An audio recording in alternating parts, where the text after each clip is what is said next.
सुनिश्चितार्था संन्यासयोगात् यतयः शुद्धसत्त्वा परामृतात् परिमुच्यन्ति सर्वे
ओम सहनावतु सहनौ भुनक्तु सह वीर्यं करवावहै तेजस्विनावधीतमस्तु मा विद्विषावहै।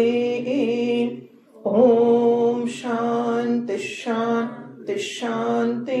ओम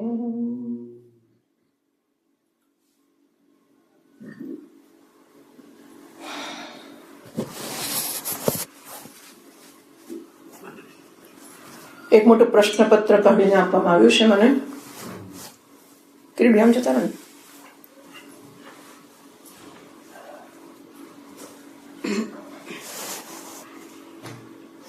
આપણા મૂળ ગ્રંથો વેદ છે, બરાબર? હા. અને વેદોના 3 વિભાગ છે. એક કર્મ વિભાગ, બીજો ઉપાસનાનો વિભાગ, ત્રીજો જ્ઞાનનો વિભાગ, બરાબર? કર્મ, ઉપાસના અને જ્ઞાન. એવું છે કે આપણા શાસ્ત્રો એવું માને છે અને આપણે દરેક જણ એવું ઈચ્છીએ છીએ. મને સૌથી વધારે શું ગમે? આ છોકરીએ કંઈ કહ્યું હતું નહીં, વખતે શું કહ્યું હતું ભૂલી ગયું. સૌથી વધારે શું ગમે? તમને છૂટ આપવામાં આવે કે તમને જે ગમે તે, તો તમને શું સૌથી વધારે શું ગમે? શું ગમે? શાંતિ ગમે. અરે વાહ,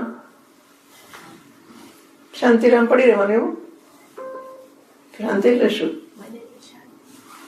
મનની શાંતિ. તો અશાંતિ કેવી રીતે થતી હશે તમારા મતે?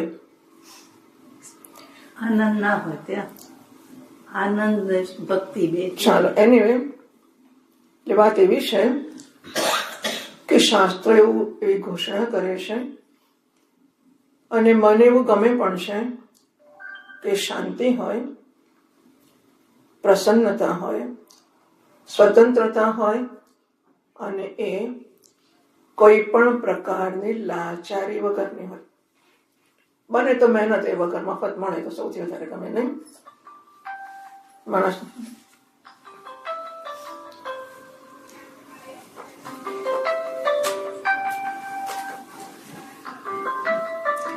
બધા બંધ કરી દેજો ભાઈ થોડી વાર. તો બધાને એવું ગમે કે મને સુખ મળે, શાંતિ મળે અને સ્વતંત્રતા મળે. સુખ માટે આશ્રિત રહેવું પડે. સુખ તો ગમે, રોજ પપ્પાને કેવું પડે કે 5 પૈસા આપો ને. તમે ખુશીથી આપી જ દે તરત જ, પણ રોજ જે માંગવા પડે ગમે આપણને? ના ગમે. આશ્રિતતા ના ગમે, સ્વતંત્રતા ગમે. એ આપણે છે ને સુખ સ્વતંત્રતાને જ કહીએ છીએ. સર્વમ પરવશમ દુઃખમ સર્વમ આત્મવશમ સુખમ.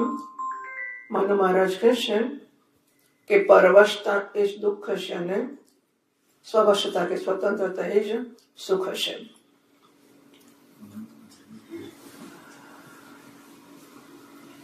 અને શાસ્ત્રો કહે છે કે મારે જે જોઈએ છે, તત્વમસી એવું સાંભળ્યું છે તમે? અહમ બ્રહ્માસ્મિ એવું સાંભળ્યું છે વાક્ય? હું બ્રહ્મ છું, હું શાંતિ છું, હું સુખ છું, હું પ્રસન્ન છું, આવું શાસ્ત્રો કહે છે. અને મને પણ એ જ ગમે છે. બરાબર? શાસ્ત્ર કહે છે કે જે શાંતિ તમારે જોઈએ છે તું છે અને મને એ જ ગમે છે. હવે એ શાંતિ હું જ છું તો મને અનુભવ કેમ થતો નથી? અને શા માટે મારે શાંતિ મેળવવાની છે એવું લાગે છે? એટલે આપણે એવું સમજીએ છીએ કે શાંતિ મેળવવાની છે. બરાબર છે? એનો અર્થ અશાંતિ છે ને. મેળવવાનું ક્યારે હોય? ના હોય તો. શાંતિ હોય તો મેળવવાની ના હોય. શાંતિને હું સુખને, સંતોષને, સ્વતંત્રતાને હું મેળવવાની વસ્તુ માનું છું. એટલે કે હું નથી એવું માનું છું.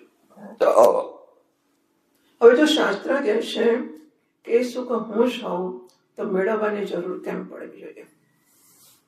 બરાબર? અહમ બ્રહ્માસ્મિ એટલે મારે જે જોઈએ તે હું છું. અને બીજી બાજુ મારે સતત મેળવવાની લાલસા રહ્યા જ કરે છે. તો આ થવાનું કારણ શું હોઈ શકે? એટલે શાસ્ત્રો આ જ એક ધ્યેયને લઈને ચાલે છે. આ જ એક ધ્યેયને લઈને શાસ્ત્રો ચાલે છે કે હું સુખ સ્વરૂપ છું, હું પૂર્ણ છું, હું આનંદ છું, હું બ્રહ્મ છું. બરાબર છે? એટલે એને હું કેવી રીતે આત્મસાત કરી શકું? How do I on it up? કેવી રીતે હું એને આત્મસાત કરી શકું? એને માટે શાસ્ત્રોએ કર્મ, ઉપાસના અને જ્ઞાન એવા માર્ગો આપ્યા. એમનો એક જ ધ્યેય છે, બીજું કશું શાસ્ત્રને છે જ નહીં. શાસ્ત્રને મને સુખી કરવો છે. અને હું સમજુ છું કે મારું સુખ તો સુખમાં છે, પ્રસન્નતામાં, સ્વતંત્રતામાં, શાંતિમાં છે. ફાઇન. શાસ્ત્ર કે છે એટલું છે. તો એને મારે ઓન અપ કેવી રીતે કરવું? કેવી રીતે એને મારે માટે સત્ય બનાવવું? બરાબર? મારે માટે સત્ય બનાવવું.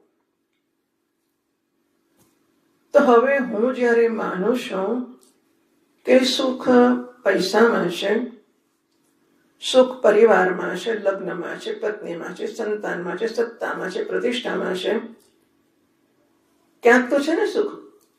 અહીં નથી. એટલે બહારથી લાવવું છે મારે. તમારે ક્યાંકથી સુખ લાવવું છે. એટલે હું કહું છું કે સુખ મેળવવાની વસ્તુ છે. અને જો સુખ પૈસામાં હોય તો ઘેર પડી રહું તો મળે ખરું? ના મળે. મારે પૈસા લાવવા માટે નોકરી કરવી પડે. બરાબર? અને સત્તામાં સુખ હોય તો સત્તા મફત મળે? એની માટે પણ કેટલી બધી મહેનત જે લોકો કરે છે, ચૂંટાનારા કે બીજી સત્તા પ્રાપ્ત કરનારા, એ મારે કરવી પડે. પ્રતિષ્ઠા જોઈતી હોય, નામના જોઈતી હોય, વિદ્વત્તા જોઈતી હોય, કોઈ અવોર્ડ જોઈતો હોય, કશું પણ જોઈતું હોય. હું સમજુ છું કે મારું સુખ અમુકમાં છે. દરેકની સમજ જુદી છે. કોઈનું સુખ પૈસામાં છે, કોઈનું પત્નીમાં છે, કોઈનું પરિવારમાં છે, કોઈનું માતા પિતાની સેવામાં છે, કોઈને પ્રતિષ્ઠામાં, કોઈને સત્તામાં, કોઈને વિદેશમાં, કોઈને જાત જાતનું ખાવા પીવામાં, કોઈને હોટલોમાં, કોઈને ક્લબોમાં. પણ છે લાવવાનું છે એટલું તો નક્કી છે. બધાના મનમાં એટલું નક્કી છે કે ક્યાંકથી સુખ લાવવાનું છે. હાજર નથી. હવે જ્યાં હોય ત્યાંથી મેળવવા માટે મહેનત કરવી પડે કે ના કરવી પડે? મફત મળે? ના મળે. જો સુખ મારી બહાર છે તો એને મેળવવું પડે. મેળવવા માટે મહેનત કરવી પડે. બરાબર છે? હવે હું મહેનત તો બહુ કરું છું. ઘણી વાર એવું થાય કે બહુ મહેનત કરું છું, ફળ નથી મળતું. ઘણી વાર ફળ તો જોઈએ એટલું મળે છે વધારે, પણ સુખ નથી મળતું. નહીં? એવું પણ થાય ને કે મને એમ કે પગાર આપણો તો પહેલા 5 રૂપિયા હતો, 500 થાય, 5000, 50000. વાહ! પૈસા તો ધાર્યા કરતા વધારે મળ્યા, પણ સુખ મળ્યો નિયમ નથી. સુખ જઈને બીજે બેસી ગયું. પહેલા સુખ ક્યાં હતું? 50,000 હતું. હવે સુખ 5 લાખમાં જઈને બેસી ગયું. 50,000 આવ્યા, સુખે ખો આપ્યો, સુખ 50માંથી 5 લાખમાં જઈને બેઠું. હું 10મું પાસ થયો ત્યારે મારી ઈચ્છા હતી કે 12માં ગોલ્ડ મેડલ આવી જાય. બરાબર છે? 12માં સુવર્ણ ચંદ્રક મળી ગયો મને, એટલે હું ધન્ય થઈને બસ નિરાંતે સુઈ ગયો. જેવું રિઝલ્ટ આવ્યું તરત જ હું એડમિશનનો પ્રયત્ન કરું છું. અમુક કોલેજમાં મળે તો સુખી થઈ જાઉં. બરાબર છે? 12માં સુવર્ણ ચંદ્રક આવ્યો, સુખ જઈને બીજે બેસી ગયો. આ રમત જુઓ. આપણે સુખ અમુક જગ્યાએ છે એવો નિશ્ચય કરીએ છીએ, એને મેળવવાનો ગંભીર પ્રામાણિક પ્રયત્ન ખરેખર કરીએ છીએ અને મળે પણ છે, પણ છતાંય એ સુખને બહાર રાખીને આવે છે, વસ્તુ આવી જાય છે, ફળ આવી જાય છે, ફળનો ભોગ થઈ જાય છે, પણ સુખ ક્યાંક બીજે ખો આપીને આવે છે કે સુખ માટે આવે, પણ પેલું સુખ ત્યાં જતું રહ્યું. આવી એક રમત ચાલે છે. આ રમતની નોંધ લેવીને ઓળખવી આવશ્યક છે. બધાના અનુભવ તો છે જ, એની નોંધ નથી લીધી, એનું વિશ્લેષણ આપણે કર્યું નથી. અનુભવ બધાને છે જ કે નાનો હતો અને ખાલી લખોટી જ રમવી હતી. લખોટી રમી એટલે આનંદ થઈ જાય, પણ પેલો ભમરડો ફેરવે પેલો એ આ શું છે? લખોટી મળી, સુખ ના મળી, સુખ ભમરડામાં ગયું. ભમરડો મળ્યો પછી આ, એટલે પછી થોડો મોટો એટલે ભમરડો શીખ્યો કે આમ દોરીમાં જઈને આમ ફેરવવાનું, પછી પડે, પછી ફરે વગેરે. શી ગયો ભમરડો લાવ્યો તો વાહ, આખા ગામમાં નાચવાનું, ભમરડો બતાવવા માંડ્યો. ભમરડો ફેરવે છે ને ખુશ થાય છે, ત્યારે કોઈ પેલો ટ્રાયસિકલ ચલાવે છે. ભમરડો હાથમાં જોઈ જાય છે ને આ શું છે? સુખનો ટ્રાયસિકલ ના ગયો. હા, 3 પૈડાની ગાડીમાં સુખ જતું રહ્યો, એનો ભમરડો આવી ગયો. આજે જ થયું. 10મું ધોરણ, 12મું ધોરણ, ગ્રેજ્યુએશન, પોસ્ટ ગ્રેજ્યુએશન, પછી નોકરી, લગ્ન થઈ ગયું. સંતાન હોય તો સુખ થાય, પણ લગ્ન તો થઈ ગયું. કેટલા વર્ષ થયા ઘેરે. સંતાન ભણતો નથી, ભણે છે પણ બધું જાત જાતનું. ટૂંકમાં સુખને ખો આપ્યા કરે છે. એટલે આપણી રમત આટલી જ છે કે જેવું સુખ આવે છે, હું સુખને કહું છું અહીંથી ત્યાં જા, પછી મળીએ છીએ આપણે. હા, સુખ અહીં જ છે, મારી પાસે જ છે. ઊંઘમાંથી ઉઠ્યો ત્યારે મને આનંદ હોય છે કે દુઃખ હોય છે? આનંદ છે ને, એ ક્યાંથી આવેલો? લાડુમાંથી, ભમરડામાંથી. ઊંઘીને ઉઠ્યો ને આનંદ આવે, ક્યાંથી આવેલો? ક્યાંથી આવેલો? તો આનંદ લાવવાનો છે ખરો? આનંદ તો છે. અરે વાહ, મેં શું કર્યું? આનંદને કહ્યું કે તમે હવે અહીંથી ઉઠ્યો, જાગી ગયો છે, એટલે શું કર, અહીંથી ઉઠીને તું ચામાં જઈને બેસ. એ આનંદ તો છે જ, સમજી આવે છે, તું ચામાં બેસ. હું ચા પીઉં ત્યારે આનંદ આવશે. એટલે પછી ચા આવી. ચા પીધી ત્યારે મેં શું કર્યું? ટીવી નથી ચાલતો છે. અમે લોકો ચાની જોડે છાપું વાંચે કે ટીવી જોડે, મને ખબર નથી શું કરે છે. ચાની જોડે બિસ્કિટ જોઈતો હોય, કંઈક નાસ્તો જોઈતો હોય, તો પેલો બિસ્કિટ નથી આની જોડે, એટલે ચાનો આનંદ બિસ્કિટમાં જતો રહે. ચા ને બિસ્કિટ થયો પછી કે છાપું નથી આવ્યા છે. ચા બિસ્કિટ તો ખાઈ ગયો ને આનંદ કશો ના આવ્યો, આનંદ છાપામાં જતો રહ્યો. ખરું ને? આ રમત આખી જિંદગી આ જ ચાલે છે. અને બીજા જન્મ્યા જ ચાલે છે, ત્રીજા જન્મ્યા જ ચાલે છે. આ રમત જે ચાલે છે, સુખ લાવવાનો નહીં, સુખ મારી પાસે છે. સુખને હું ફેંકું છું કે તું ત્યાં જા, ઘીરે મૂકું છું કે જ્યારે લાવીશ ત્યારે મને મળશે. આપણે હેલો કહીશું, પાછું તો બીજે જતું રહેજે. તો કરવાનું શું જિંદગીમાં? કંઈ કામ રહે પછી? નવરા થઈ જઈએ ને પછી શું કરવાનું? આ રમત રમીએ છીએ પણ એમાં આપણે પરતંત્ર થઈ જઈએ છીએ. સ્વતંત્રતાથી રમીએ તો મહાપુરુષો સ્વતંત્રતા રમે છે, આપણે પરતંત્રતાથી આ રમત રમીએ છીએ.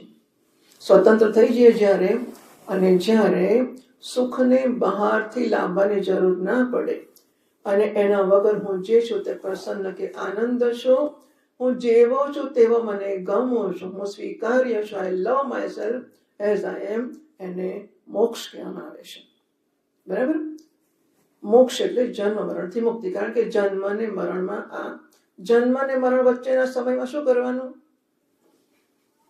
એમ ને, સુખને ફેંકવાનું અને પકડી લાવવાનું, પાછું ફેંકવાનું અને પકડી લાવવાનું, પાછું ફેંકવાનું, આ જ મળતા સુધી આ જ કરવાનું. હવે જેટલી જગ્યાએ ફેંક્યું અને લાવે એટલો તો બરાબર છે, પણ બધે ના પહોંચી વળાયું ને. આપણે તો 1000 જગ્યાએથી લાવવું હતું, એમાંથી 500 જગ્યાએથી આવ્યું, 500 બાકી રહી અને જિંદગી પૂરી થઈ ગઈ. તો પછી ભગવાન બાકીનું આપણે આવતા જન્મે, અને એમાં બાકી પાછું 500 તો મળે, બીજી 700 ને ઉમેરો થાય ને પાછો. પેલા મોબાઈલ નહોતો એટલે મોબાઈલમાં સુખ નહોતું બેસતું, મોબાઈલમાં સુખ જવા માંડ્યું. પછી મોબાઈલમાંથી સુખ ઇન્ટરનેટ, મોબાઈલ તો છે પણ તમારું વોટ્સએપ ન ચાલતું, ઇન્ટરનેટ નથી. પછી ઇન્ટરનેટ આવ્યું ત્યારે વાઈફાઈ રાખો છો કે નહીં. એટલે પછી સુખના આશ્રયો, એટલે કે જેના પર હું આશ્રિત છું, આમ ડિપેન્ડન્ટ ઓન ધેટ, એ બધા ગયા. એટલે મને ગયા જન્મના 500 જ હતા, આ જન્મે 700 ઉમેરાયા. એનું શું પાછું? એટલે 500 માંથી 200 300 વપરાયા, પછી બાકીના 200 બાકી રહ્યા, બીજા 700 ઉમેરાયા. આમ જન્મ ને મરણ, જન્મ ને મરણ, જન્મ ને મરણ ચાલ્યા જ કરે છે. એટલે હવે થાય છે શું કે હું જે કંઈ કરું છું કર્મ કે કશુંક મેળવું છું, એ આશાએ કે એમાંથી મને સુખ મળશે. મને ભૂખ લાગે અને દાળ ભાત શાક રોટલી ખાવ, એમાં કંઈ ગુનો નથી. એ જરૂરિયાતની વસ્તુ છે, ઉપયોગની વસ્તુ છે. ભૂખ લાગે ને ખાવું, ઠંડી લાગે ને સ્વેટર પહેરવું કે શાલ ઓઢવી, કે ઊંઘ આવે ને ઊંઘી જો, આ જરૂરિયાતની વસ્તુઓ છે, બરાબર છે. પણ ભૂખ લાગે ત્યારે ઢોસો જ ખાવો, પીઝા જ ખાવો કે ખાવી શીશી વસ્તુ, કે અમુક જ વસ્તુ ખાવી, એ સુખને માટેની વસ્તુ છે. ઉપયોગ અને ઉપભોગ બે જુદા ઓળખીએ.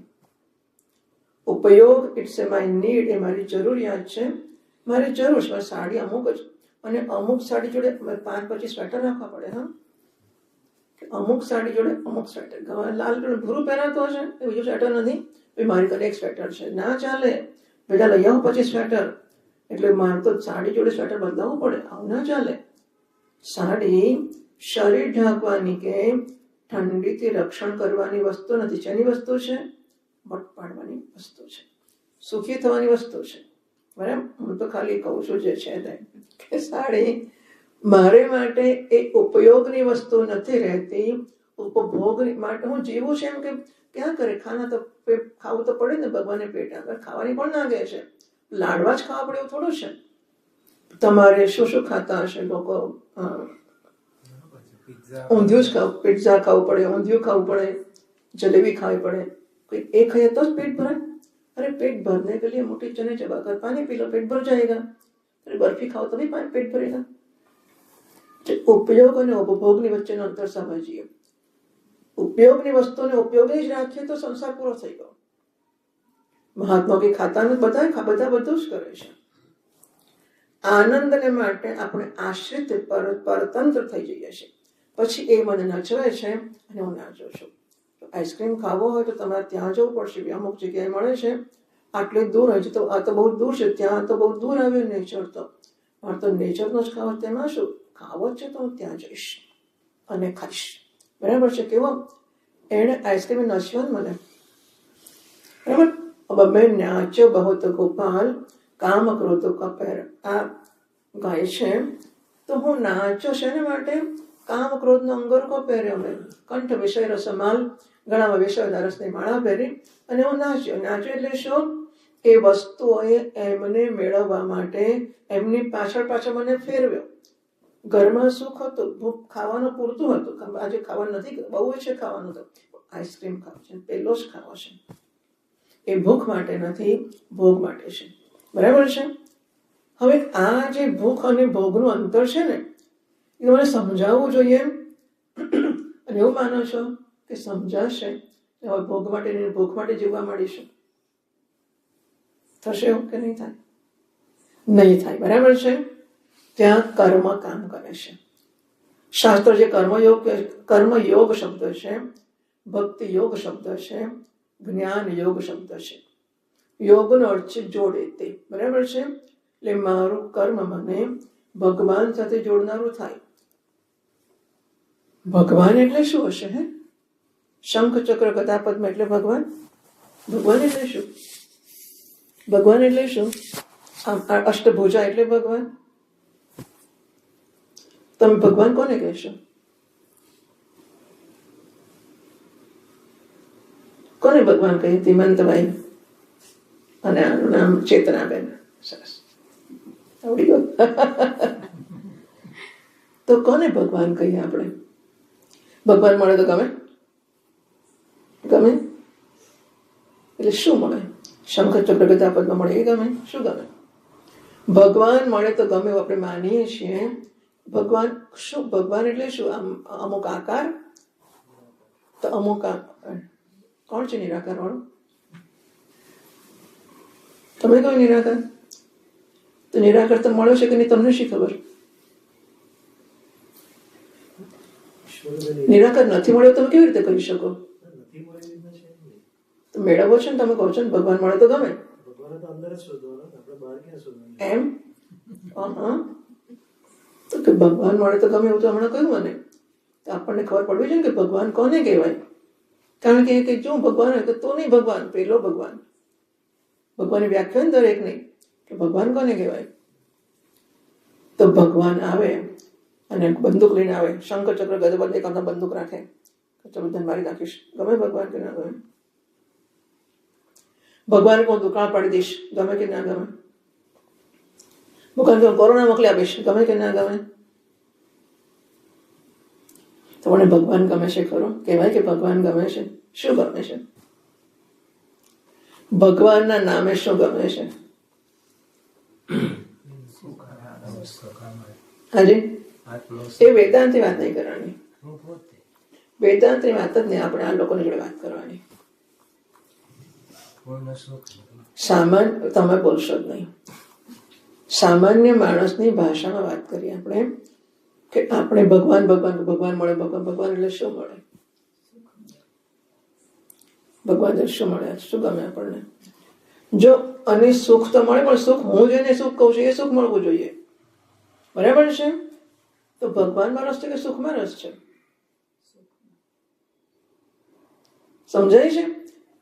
ભગવાન શબ્દ વાપરીએ છીએ પણ ભગવાન મારું કલ્પેલું સુખ મને આપશે એ આશા એ ભગવાન મને ગમે છે. નહીં કે ભગવાન પરસે કે શંકર ચક્ર ગદા પદ્મ એટલે વાંસળી બગાડે ગમે. અરે વાંસળી બગાડે મારું કશું કામ ના કરે, મારે વાંસળી તારી ઘેર બગાડ, મારે શું કામ છે? ખરી વાત છે ને? ભગવાન મારું કહેલું કરે, મારું ગમતું આપે, મને ખુશ કરે તો ભગવાન ગમે. ના કરે તો આઈસ્ક્રીમ વધારે સારો કે નહીં? મને ખુશ તો કરે. ભગવાન ખુશ ના કરે તેને શું કરવાનું?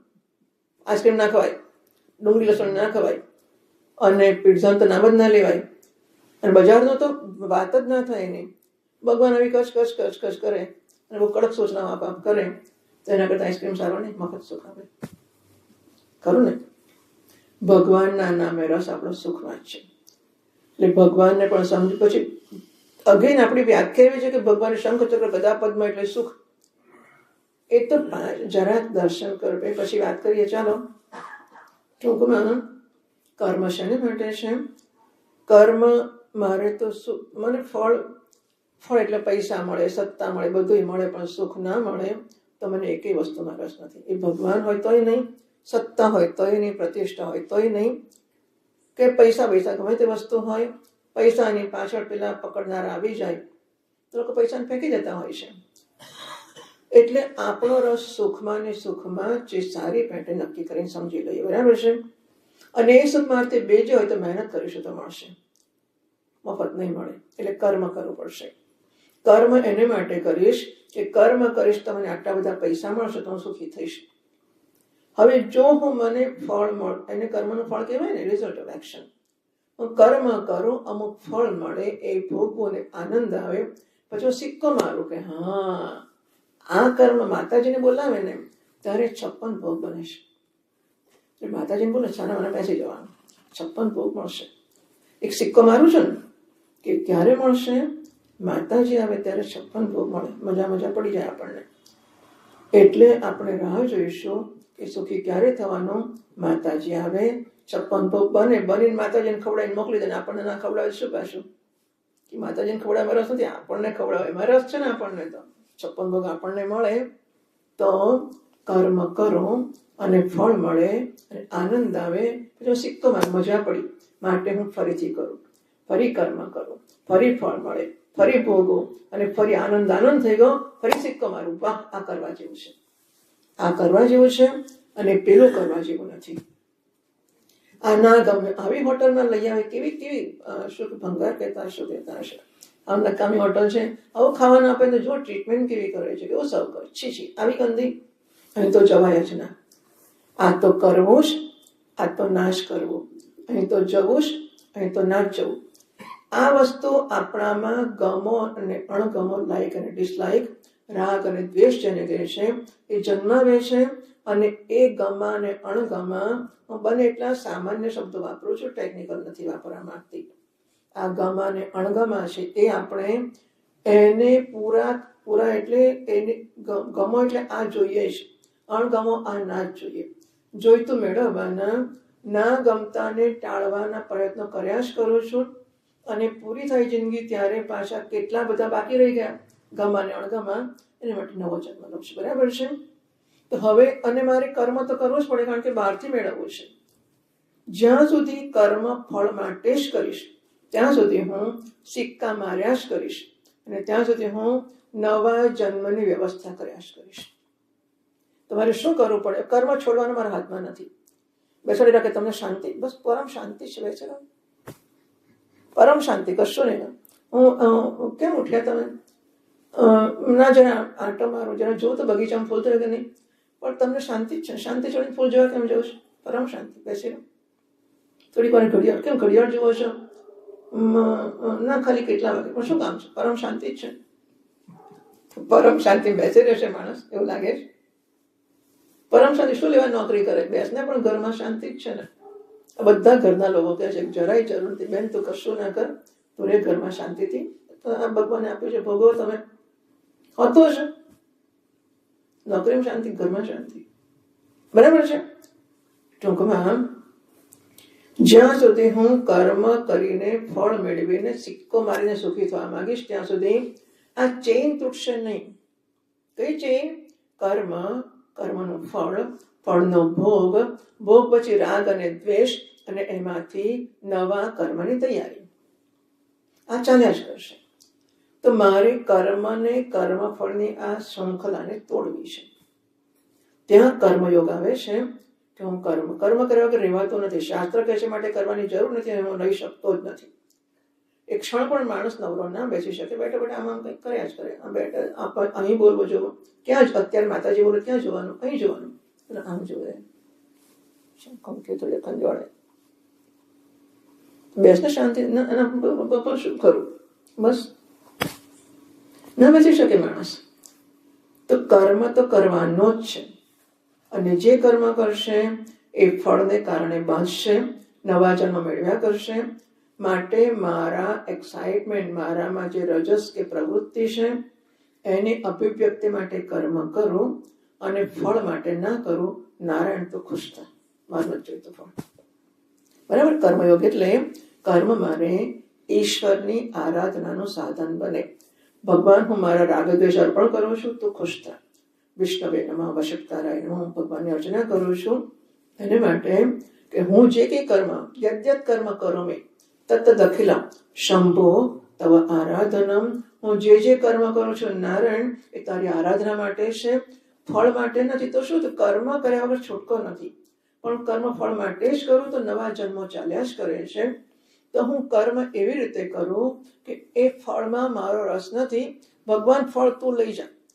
કયા કૃતમ તો ફલભોગ ત્વમેવ મધુસૂદન, યત કૃતમ યત કરિષ્યામિ તત્સર્વમ મયા કૃતમ. નારાયણ, આ બધા કર્મ કે મેં થોડા કર્યા છે, તે જ કર્યા છે, તો ફળ લઈ જા. મારે જોઈતું. કર્મયોગ આને કહે છે કે કર્મ અને કર્મ ફળનો જે શૃંખલા છે જેને તોડી આપે. ફળ નથી જોઈતું.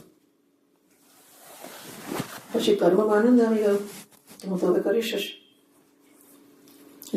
સેવા, માણસો સેવા કરે ને પછી દાન કરે ને પછી ધાબળા વેચવા નીકળે ને જે કંઈ કરતા હોય તેમાં આનંદ આવે ને. બધા જરૂરિયાત વાળાને આપો એટલે આનંદ થઈ જાય. તો પછી તો માણસો મહેનત કરે અને દાન, પછી તો ડોનેશન ઉઘરાવે બધું, પણ વહેંચવા નીકળે. કર્મ કરું જ, અમુક જ કરું, અમુક રીતે જ કરું, અને આનંદ આવે. તો ફરી આનંદ માટે હું કર્મ ઉપર આશ્રિત થયો કે નહીં? પેલા ફળ ઉપર આશ્રિત હતો, હવે હું કર્મ ઉપર આશ્રિત થઈ ગયો ને. આજે તો 26મી જાન્યુઆરી બધું બંધ છે, તો બહાર જ નહીં જવાનું, તો આજે મૂડ લેશ, પછી તો આજે કંઈ કરવાનું જ નહીં. હે ભગવાન, આજે રસોઈ પણ તો બધું રજા જ છે, કશું રસોઈ પણ આજે ઉપવાસ જ કરવાનો છે, કશું ખાવાનું એ નહીં, રસોઈ બનાવવાની નહીં, વાસણ નહીં, કશું નહીં કરવાનું, બસ. તો પછી મજા આવે કર્મ કર્યા વગર? આપણે સુખ માટે કર્મ પર આશ્રિત થઈએ. જો યાત્રા સુખ માટેની સ્વતંત્રતાની છે, હા, સુખની નહીં, સુખ માટેની સ્વતંત્રતાની યાત્રા છે. એટલે પહેલા આપણે ફળમાંથી આશ્રિતતાને છોડી હું કર્મ પર આવ્યો, ફળ વગર ચાલશે. ફળ ગૃહસ્થાશ્રમ એને માટે છે ભાઈ. તમે કે પતિ પત્ની બ્રહ્મચારી થોડું શીખ્યો, ગુરુકુળમાં જઈને ગૃહસ્થાશ્રમમાં પ્રવેશ કર્યો છે. એને માટે બ્રહ્મચારી હતો ત્યાં સુધી બંને પોતપોતાની ચિંતા કરતા હતા. ગૃહસ્થાશ્રમ થયો એટલે બંને પરસ્પરની ચિંતા કરે છે. એવું અપેક્ષિત છે, કરે કે ના કરે જુદી વાત છે. અપેક્ષા એવી છે કે ભાઈને રીંગણનું શાક ભાવે છે અને બેનને ભીંડાનું ભાવે છે. બેન કયું ભીંડાનું શાક કરે, મને ભીંડાનું ભાવે છે, પેલા રીંગણાનું ભાવે છે. તો બેન શું કહેશે? ના, તમને રીંગણ ભાવે, રીંગણનું કરીશ. 5-25 વાર કરશે, પેલા નહીં થશે કે એને ભાવતું કરાવું કોઈ દાડો, આ તો ભીંડા જ કરીશે. બરાબર? એ પોતાનું ગમતું છોડવાને માટે ગૃહસ્થાશ્રમ છે. એટલે કે ભીંડા ઉપર સુખ માટે આશ્રિત ના થવું, રીંગણા માટે સુખ પર આશ્રિત ના થવું. તમારી ખુશીમાં હું ખુશ થઈશ. ગૃહસ્થાશ્રમ એને માટે છે કે અમે પરસ્પરની ખુશીમાં ખુશ થઈશું. તમારા મા બાપ, તમારા સગાવાલા, આખો પરિવાર, પછી સંતાનો. સંતાનની ખુશી માટે માતા પિતા બંને પોતાનું ગમતું છોડશે. બાળકને પણ, બાળક તો રાત્રે જ જાગવા જોઈએ છે ને, તો મા બાપ બંને રાતે જાગશે. બાળકને તો બકરીનું દૂધ જ જોઈએ છે, તો ખાસ બકરી બાંધશે, બકરીનું દૂધ પાઈશે. બાળક, આ જુઓ તમે, સ્કીમ કઈ જાતની છે ગૃહસ્થાશ્રમમાં, અને બધા આખી વ્યવસ્થાની વ્યવસ્થા જ હશે. સુખને માટે સ્વતંત્ર થતા જઈએ, સુખને માટેના આશયો ઓછા કરતા જઈએ, સુખને માટે મારે બદલે તમારી ચિંતા હું કરું, તમે સુખી થાવ, તમે પ્રસન્ન થાવ, તમે ખુશ થાવ, તમે મારા નારાયણ છો. અને એના પરમેશ્વર પ્રિયતા, હું જે કરું છું એનાથી નારાયણ તો ખુશ છે. મારો પતિ મારી સામે નારાયણ છે, પત્ની. આ એક વસ્તુ તો તમે તો જાણે સમજો છો, પણ છતાં કે પેલી શું છે, નારાયણ પતિ પરમેશ્વર હોય તો પેલી પત્ની પરમેશ્વરી ખરી કે નહીં, સમજ નથી પડતી. હા, પતિ પરમેશ્વર હોય તો પત્ની પરમેશ્વરી ખરી કે નહીં? ભાઈ, બધા પતિઓની સામે જોઈ લઈએ આપણે. તમારા પેલા લગ્નમાં એવું કહે છે ને કે લક્ષ્મી સ્વરૂપા કન્યા હું નારાયણ સ્વરૂપને પ્રદાન કરું છું. પેલો કે જોયું હું નારાયણ છું, એટલે આ લક્ષ્મી છે એનું શું? બરાબર, ગૃહલક્ષ્મી છે. તો બંને જણ એક તો અત્યંત આદરથી જ જીવે, તો જસ્ટ મિનિમમ રિક્વાયરમેન્ટ. પતિ પત્ની બંને બીજાના આદર, પોતપોતાના પરસ્પરના આદર માટે જ જીવે છે, પરસ્પરને ખુશ કરવા જ જીવે છે. એમાં ભલું દરેકનું થાય છે કે સુખ માટેના આશ્રય સ્થાન ઓછા થાય છે. આ એનો સાર, એનો ફળ છે. પૈસા મળે એ ફળ નથી, સુખ માટે સ્વતંત્ર થાય ફળ છે. આ કર્મ પછી કર્મમાં આટલું થયું એટલે હવે એવું છે કે પણ હું આટલું કરું છું, મને મળશે કે નહીં? 5-15 ભાઈઓ છે, બહેનો છે, બધા પરિવારમાં છે. હવે 2-4 જણા તો અંચે કરતા છે, 2-4 જણા મજૂરી કરતા હોય, અંચે વાળા લાભ લઈ જાય, કરવા તમે પેલું કરશે. આવું હોય જ, બધે જ આવું હોય. સંસ્થામાં, બધી જગ્યાએ, ઓફિસમાં બધે આવું જ હોય. થોડા કરનારા અને થોડા લોકો લાભ લેનારા હોય, અને કરનારને માથે વધારે મારે આપણ કરશે પેલો. એટલે પછી એને થાય કે હું કરું ને ફળ વખત પેલો પહેલો પહોંચી જાય. હા, હોશિયાર માણસ તેવું જ કરે. ફળ વેચાય ત્યારે પહેલો જતો રહે, અને કર્મ હોય ત્યારે બસ આવું જ છું, જ્યારે બસ તમે નીકળો ને આવું જ છું, આવે જ ના. પછી આપણને થાય કે આપણે કર કરીએ ને આવું ફળ તો આપણને મળે જ નહીં, તો પછી ક્યાં સુધી કર કરીએ? એટલે આ કર્મયોગ ઈશ્વરના સ્વીકાર વગર નહીં થાય. એ મને ખાતરી હોય કે નારાયણ છે, નારાયણ નોંધ લઈ રહ્યો છે, મારું કરેલું ક્યાંય જતું નથી, નારાયણ છે. નારાયણ મારા કર્મની નોંધ રાખે છે.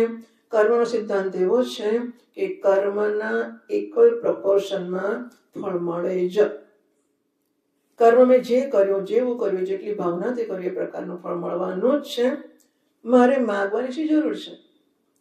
સ્ત્રી લગ્ન કરીને આવે પછી પતિને કે મને ખાવાનું આપશો, તો શું કામ માગે છે? તો લગ્ન કરીને આવે છે, તને મળવાનું જ છે. એ વસ્તુ મળવાની છે, માગવાની શી જરૂર છે? ખરી વાત છે ને? તો આજે હું કર્મ કરું છું, કર્મનું ફળ મળવાનું છે, હું શું કામ આશા રાખું મળે કે ના મળે? કર્મનો સિદ્ધાંત છે ફળ મળશે, પણ જો હું જોડાઈશ, હું મળ્યું કે નહીં, સુખને માટે ફળની રાહ જોઈશ તો બંધ થઈ જઈશ. મારે રાહ જોવાની જરૂર નથી. કર્મ કરવામાં જ આનંદ છે. જે કર્મને માણે છે ફળની રાહ નથી જોતો સુખ માટે, કર્મને નથી માણતો, જે ફળની રાહ જોવે છે ક્યારે પૂરું થશે, ક્યારે છોડું કરો, ચલો પૂરું કરો, ચાલો લાવો ને ભાઈ, પૂરું કરો, આગળ ચાલો. પછી આગળ ચાલીને શું મને ખબર નથી, આગળ આવે ત્યારે એને નહીં માણે, હા, ત્યારે બીજાને માણે. આ કમનસીબી હોય માણસોની, કે જે પગથિયે છે એને માણી જ ના શકે, બીજાની જ રાહ જોવે, બીજા આવે ત્રીજાની રાહ જોવે, ત્રીજા ચોથાની રાહ જોવે. આ જન્મ પૂરો થાય, નવા જન્મની રાહ જોવે, આ જન્મને માણી ના શકે. એનો અર્થ એવો થયો. તો હું કર્મ કરું છું, ઈશ્વરને સમર્પિત કરું છું, નારાયણ તો ખુશ થા. આ કર્મ અને ભગવાનને ગમે તે અપાય, આમ તોટલું પાંદડું હોય ને આવું પાંદડું અપાય ભગવાનને? ના અપાય. ભગવાન કોણ જોવાનું? ભગવાનને જ આપો, કોણ જોવાનું છે? મહેમાનને આપવો તો સરસ આપો, પણ વેવાઈને આપવો વધારે સરસ આપો, જમીન આપો એનાથી સારું આપવું પડે. ભગવાનને એ તો ખોટો પૈસો ચાલે, એમાં શું? કોઈ ના લેતો હોય તો મંદિરમાં નાખી આવવાનું, હે ને? ના થાય એવું. સોપારી કેવી લાવવાની ભગવાન માટે? દુકાનમાં જુદી રાખે, હા. શેને માટે પૂછશે? શેને માટે? પૂજા માટે જઈશ તો પૂજાનો ડબ્બો જુદો હશે, ઘરમાં ખાવા જઈશ બીજું ડબ્બો હશે. હું ભગવાનને શ્રેષ્ઠ કર્મ, શ્રેષ્ઠ ભાવનાથી શ્રેષ્ઠ રીતે કરું અને નારાયણને કહું તો ખુશ થાય. એ કર્મનો આનંદ જુઓ તમે.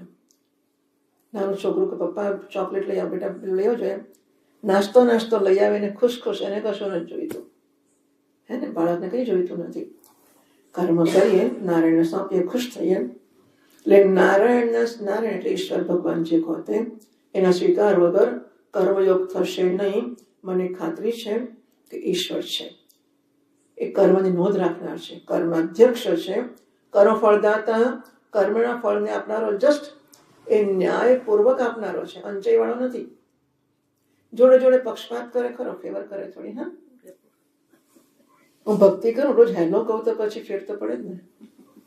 રોજ આને હેલો કહું, કેમ છે નારાયણ, આપણી ભાઈબંધી યાદ રાખજે, હું ભૂલી ના જઈશ. હું તને અર્ચના કરું છું, ફૂલ ચડાવું છું, રોજ તારી સામે દીવો કરીશ, સવારે હું ભગવાનની પૂજા કરીશ. વાહ, તો ભગવાન આપણી ભાઈબંધી છે ને.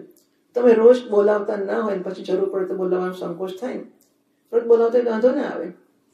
નારાયણ ભાઈબંધી રાખું છું, મિત્રતા કરું છું, એટલે એના સ્વીકારથી મને ખાતરી છે કે ભલે એવું દેખાય કે મારું કરે નકામું જાય છે અને પેલા વગર કરે ફળ લઈ જાય છે, પણ કઈ નહીં, નારાયણ છે, નારાયણ નોંધ લે છે, નારાયણ છે, નારાયણ છે, નારાયણ છે.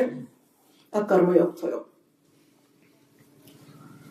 હવે મને એ કર્મમાં શું, શાસ્ત્રનો એવો સિદ્ધાંત છે કે પ્રક્રિયા એવી છે, વ્યવસ્થા એવી છે કે મને કહેશે કે પુત્ર જોઈએ છે, આ યજ્ઞ કર અને તને આ ફળ મળશે. લક્ષ્મી જોઈએ છે, આ યજ્ઞ કર, આ ફળ મળશે. વેદોમાં માણસના ભૂતકાળ, વર્તમાન કે ભવિષ્યના જે માણસ આવશે એમને, જેમને જે ઈચ્છા જન્મી શકે, બધી ઈચ્છાની પૂર્તિ માટેના લેજિટિમેટ મીન્સ શાસ્ત્ર બતાવ્યા છે. એ ગેરંટી છે એમને, તમારે જે જોઈએ ઉપાય ત્યાં બતાવ્યો છે. એટલે એમાં કયા પ્રમાણે હું એની શરતો પ્રમાણે બ્રહ્મચર્યનું પાલન કરવાનું, ઉપવાસ કરવાનું, જે કંઈ કહે છે એ કરું છું, કર્મ કરું છું ને ફળ મળે છે. મારી શ્રદ્ધા વેદમાં જન્મે છે. ભગવાન છે ખરો, હા, અને ખાતરીથી ભગવાન છે. કે ઘરમાં મૃત્યુ થયું કોઈકને, ત્યાં 15માં 16માં લગ્ન છે છોકરાને ઘેર, અને આજે ડોશીમાનું મૃત્યુ થયું. વાહ, ભગવાનની કેટલી કૃપા કે 15 દાડા બરાબર નીકળી જશે, પછી લગ્ન થશે. બધું પતી જાય ને 15 દાડા સુધી જે કરવાનું હોય તે. ભગવાન છે. લગ્ન કરનાર છોકરો તો 25 વર્ષનો છે ને, ભગવાન છે, હા. ભગવાન કેવી કાળજી રાખે છે. તો આમ થતું થતું થશે એટલે ખબર પડશે અમે કર્મ કર્યું ને ફળ મળ્યું, કર્મ કર્યું ને ફળ મળ્યું, એટલે કે ભગવાન છે, ફળ આપે છે. વેદોમાં કહેલું સાચું છે, શ્રદ્ધા બેસતી જશે. પહેલા એવું હતું કે ફળ માટે જ ભગવાનને યાદ કરતો હતો. હવે જ્યારે ફળ મળવા જ મળ્યું પછી મને થાય કે ભગવાન કોણ હશે, હા? નહીં? નાનું બાળક છે, સ્કૂલમાં જઈને આવે છે અને એ ભૂખ્યું થાય છે અને માએ ફ્રીજમાં મૂક્યું કે તને ભૂખ લાગેલી, ફ્રીજમાંથી આ કાઢીને ખાઈ લેજે, ટેબલ પર પેલું પડ્યું છે, રમવાનો એટલો શોખીન છે કે ફ્રીજમાં ક્યાંથી હવે પૂછતું જ નથી. વસ્તુ તૈયાર છે, ફ્રીજમાં છે, ટેબલ પર છે, ખાઈ પીને પાછો રમવા જતો રહેશે. થોડો મોટો થયો અને રમવામાં જરા નિવૃત્ત થયો ત્યારે પૂછી કે કોણ મૂકતું હશે. થાય ને, રોજ રોજ ફ્રીજમાં જાતે દૂધ આવી જતું હશે. ટેબલ પર કઈ હજુ રમવામાં એટલું મન છે ત્યાં સુધી ખબર જ નથી. ભોગવવામાં મન છે, દૂધ પીવાનું ગમે છે, આઈસ્ક્રીમ ગમે છે, ત્યાં સુધી વાંધો નથી. પણ જરાક મેચ્યોર થયો એ પૂછે છે કે આ કોણ મૂકે છે, કોણ કરતું હશે. નહીં, એમ કર્મ કરો છો ને ફળ મળે છે તો મને થાય કે આ કોણ આપે છે, કે ભગવાન આપે. ભગવાન કોણ છે?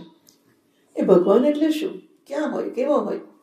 હવે એને આ ફળ આપનારની ચિંતા જન્મે છે, એનો વિચાર કરવાનો ગમે છે. ત્યાં પછી ભગવાનની મિત્રતા માટે ઉપાસના કે ભક્તિની વાત કરવામાં આવે છે. હું ભગવાનની ભક્તિ કરું, ભગવાનને ખુશ કરું, ભગવાનને પ્રસન્ન કરું, ભગવાન મને ફળ આપે. ફળ જોઈએ છે, વાંધો નથી. પણ ફળને માટે હું લોકો પાસે રડતો જો પૈસા આપો ને આ કરણ પેટ, એ તો બંધ જ થઈ જાય. નારાયણ મને આપશે. બરાબર? અત્યારે તો પેટમાં દુખે, એટલે ટૂંકમાં બધાને આજુબાજુ વાળા જોડે જ આપણે માગવાની ઈચ્છા રાખીએ છીએ કે અહીંથી આ મળે, ત્યાંથી પેલું મળે. તો નારાયણ છે મારે, બીજા કોઈની જરૂર એટલે અભિમાન માટે નહીં. હા, આઈ એમ ધ ડિપેન્ડન્ટ. હું આશ્રિત નથી, આશ્રય નારાયણ છે. એટલે ભગવાનની હું ભક્તિ કરું છું. ભગવાનને ભક્તિ એટલે પ્રેમ કરો. તમારા છોકરાને પ્રેમ કરો, તમારા વડીલોની સેવા કરો, કે જે કોઈની કરો એ પ્રકારે. એમાં કશી આશા ના રાખે તો સારું, હોય તો વાંધો નહીં, હોય તો ખરી. ધીમે ધીમે નથી બનાવતા જઈએ આપણે. એટલે ભગવાનની ભક્તિ એને માટે થશે કે મારું હૃદય પીગળે. એવું છે કે હું મને જરૂરિયાત વાળો માનું છું ને, શાંતિ લાવવાની છે, સુખ લાવવાનું છે, પ્રતિષ્ઠા સત્તા લાવવાની છે. એટલે હું કેવો છું, આઈ એમ ઇનએડિક્વેટ, હું ખોટ વાળો છું, અધૂરો છું, ઊણો છું, એવો નિશ્ચય તો છે ને મારો. એ જરૂરિયાત સુખની હોય કે પૈસાની, પૈસા દ્વારા સુખની હોય, પ્રતિષ્ઠા દ્વારા સુખની હોય, પત્ની દ્વારા સુખની હોય, પણ સુખ વગરનો આઈ એમ ઇનએડિક્વેટ, હું ખોટ વાળો પશુ છું. બરાબર? અને પાછો વટ વાળો છું, માગીશ નહીં. એ શું સમજે છે એના મનમાં? આપણે કે નવે એવા છીએ કે માગવા જઈએ આપણે જશું. એટલે આપણો એક આકાર છે, હું અમુક છું, વટ છે મારો. એવું છે કે પ્રેમ કરવો હોય તો હૃદયે પીગળવું પડે તો જ પ્રેમ થાય ને ભાઈ. એમ તમને વધારે ખબર હશે પ્રેમ કેવી રીતે થાય. પેલો કહું તો ચા જ પીશ ને કોફી નહીં પીવું, એ પત્ની કે ચાબા બનશે નહીં, અહીં તો કોફી જ બનશે. બંને મજબૂત હોય તો કશું ના થાય. કે બંને પ્રેમ થાય તો પીગળે. અરે તું જે કે લે ને, તું કોફી કે તો હું જેમ ચા છોડી દઈશ, કોફી જ પીશ. એ કે હું કોફી, હું ચા પીશ. પીગળે તો જ કામ થાય. આકાર પીગળવું એટલે શું?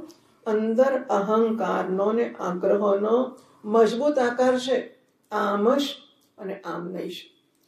એટલો મજબૂત કે મારા ઘરમાં મારું કહેલું જ ચાલે, કોઈએ કશું બોલવાનું નહીં. કેમ? મેં કહ્યું નહીં કે આમ કરો, ખબર નથી પડતી. એટલે અંદર જે આગ્રહ છે અત્યંત, જેને what I call as I, હું. દરેકનો હું એટલે મારા આગ્રહોનું બંડલ. હે ને? હું એટલે શું? ખબર નથી. હું એટલે તમને ખબર નથી હું કેવું કરું છું. મને આવી થાય નથી ફાવતી ને આવી ફાવે છે, ખબર નહીં. હું એટલે શું? એટલે કડક ચા જોઈએ, એટલે ખાંડ વગરની, જે કંઈ હશે તે આવું જ જોઈએ. હું આવું એટલે આમ જ થાય. હું એટલે મારે માટે જગ્યા તૈયાર રાખો, મારે માટે તમે ચા થઈ નથી હજુ, ખબર નથી હું 5 વાગે આવું છું. હું આ છું. અત્યંત ચુસ્ત અને કડક મારા વિશેના મારા નિર્ણયો અને ખ્યાલો છે.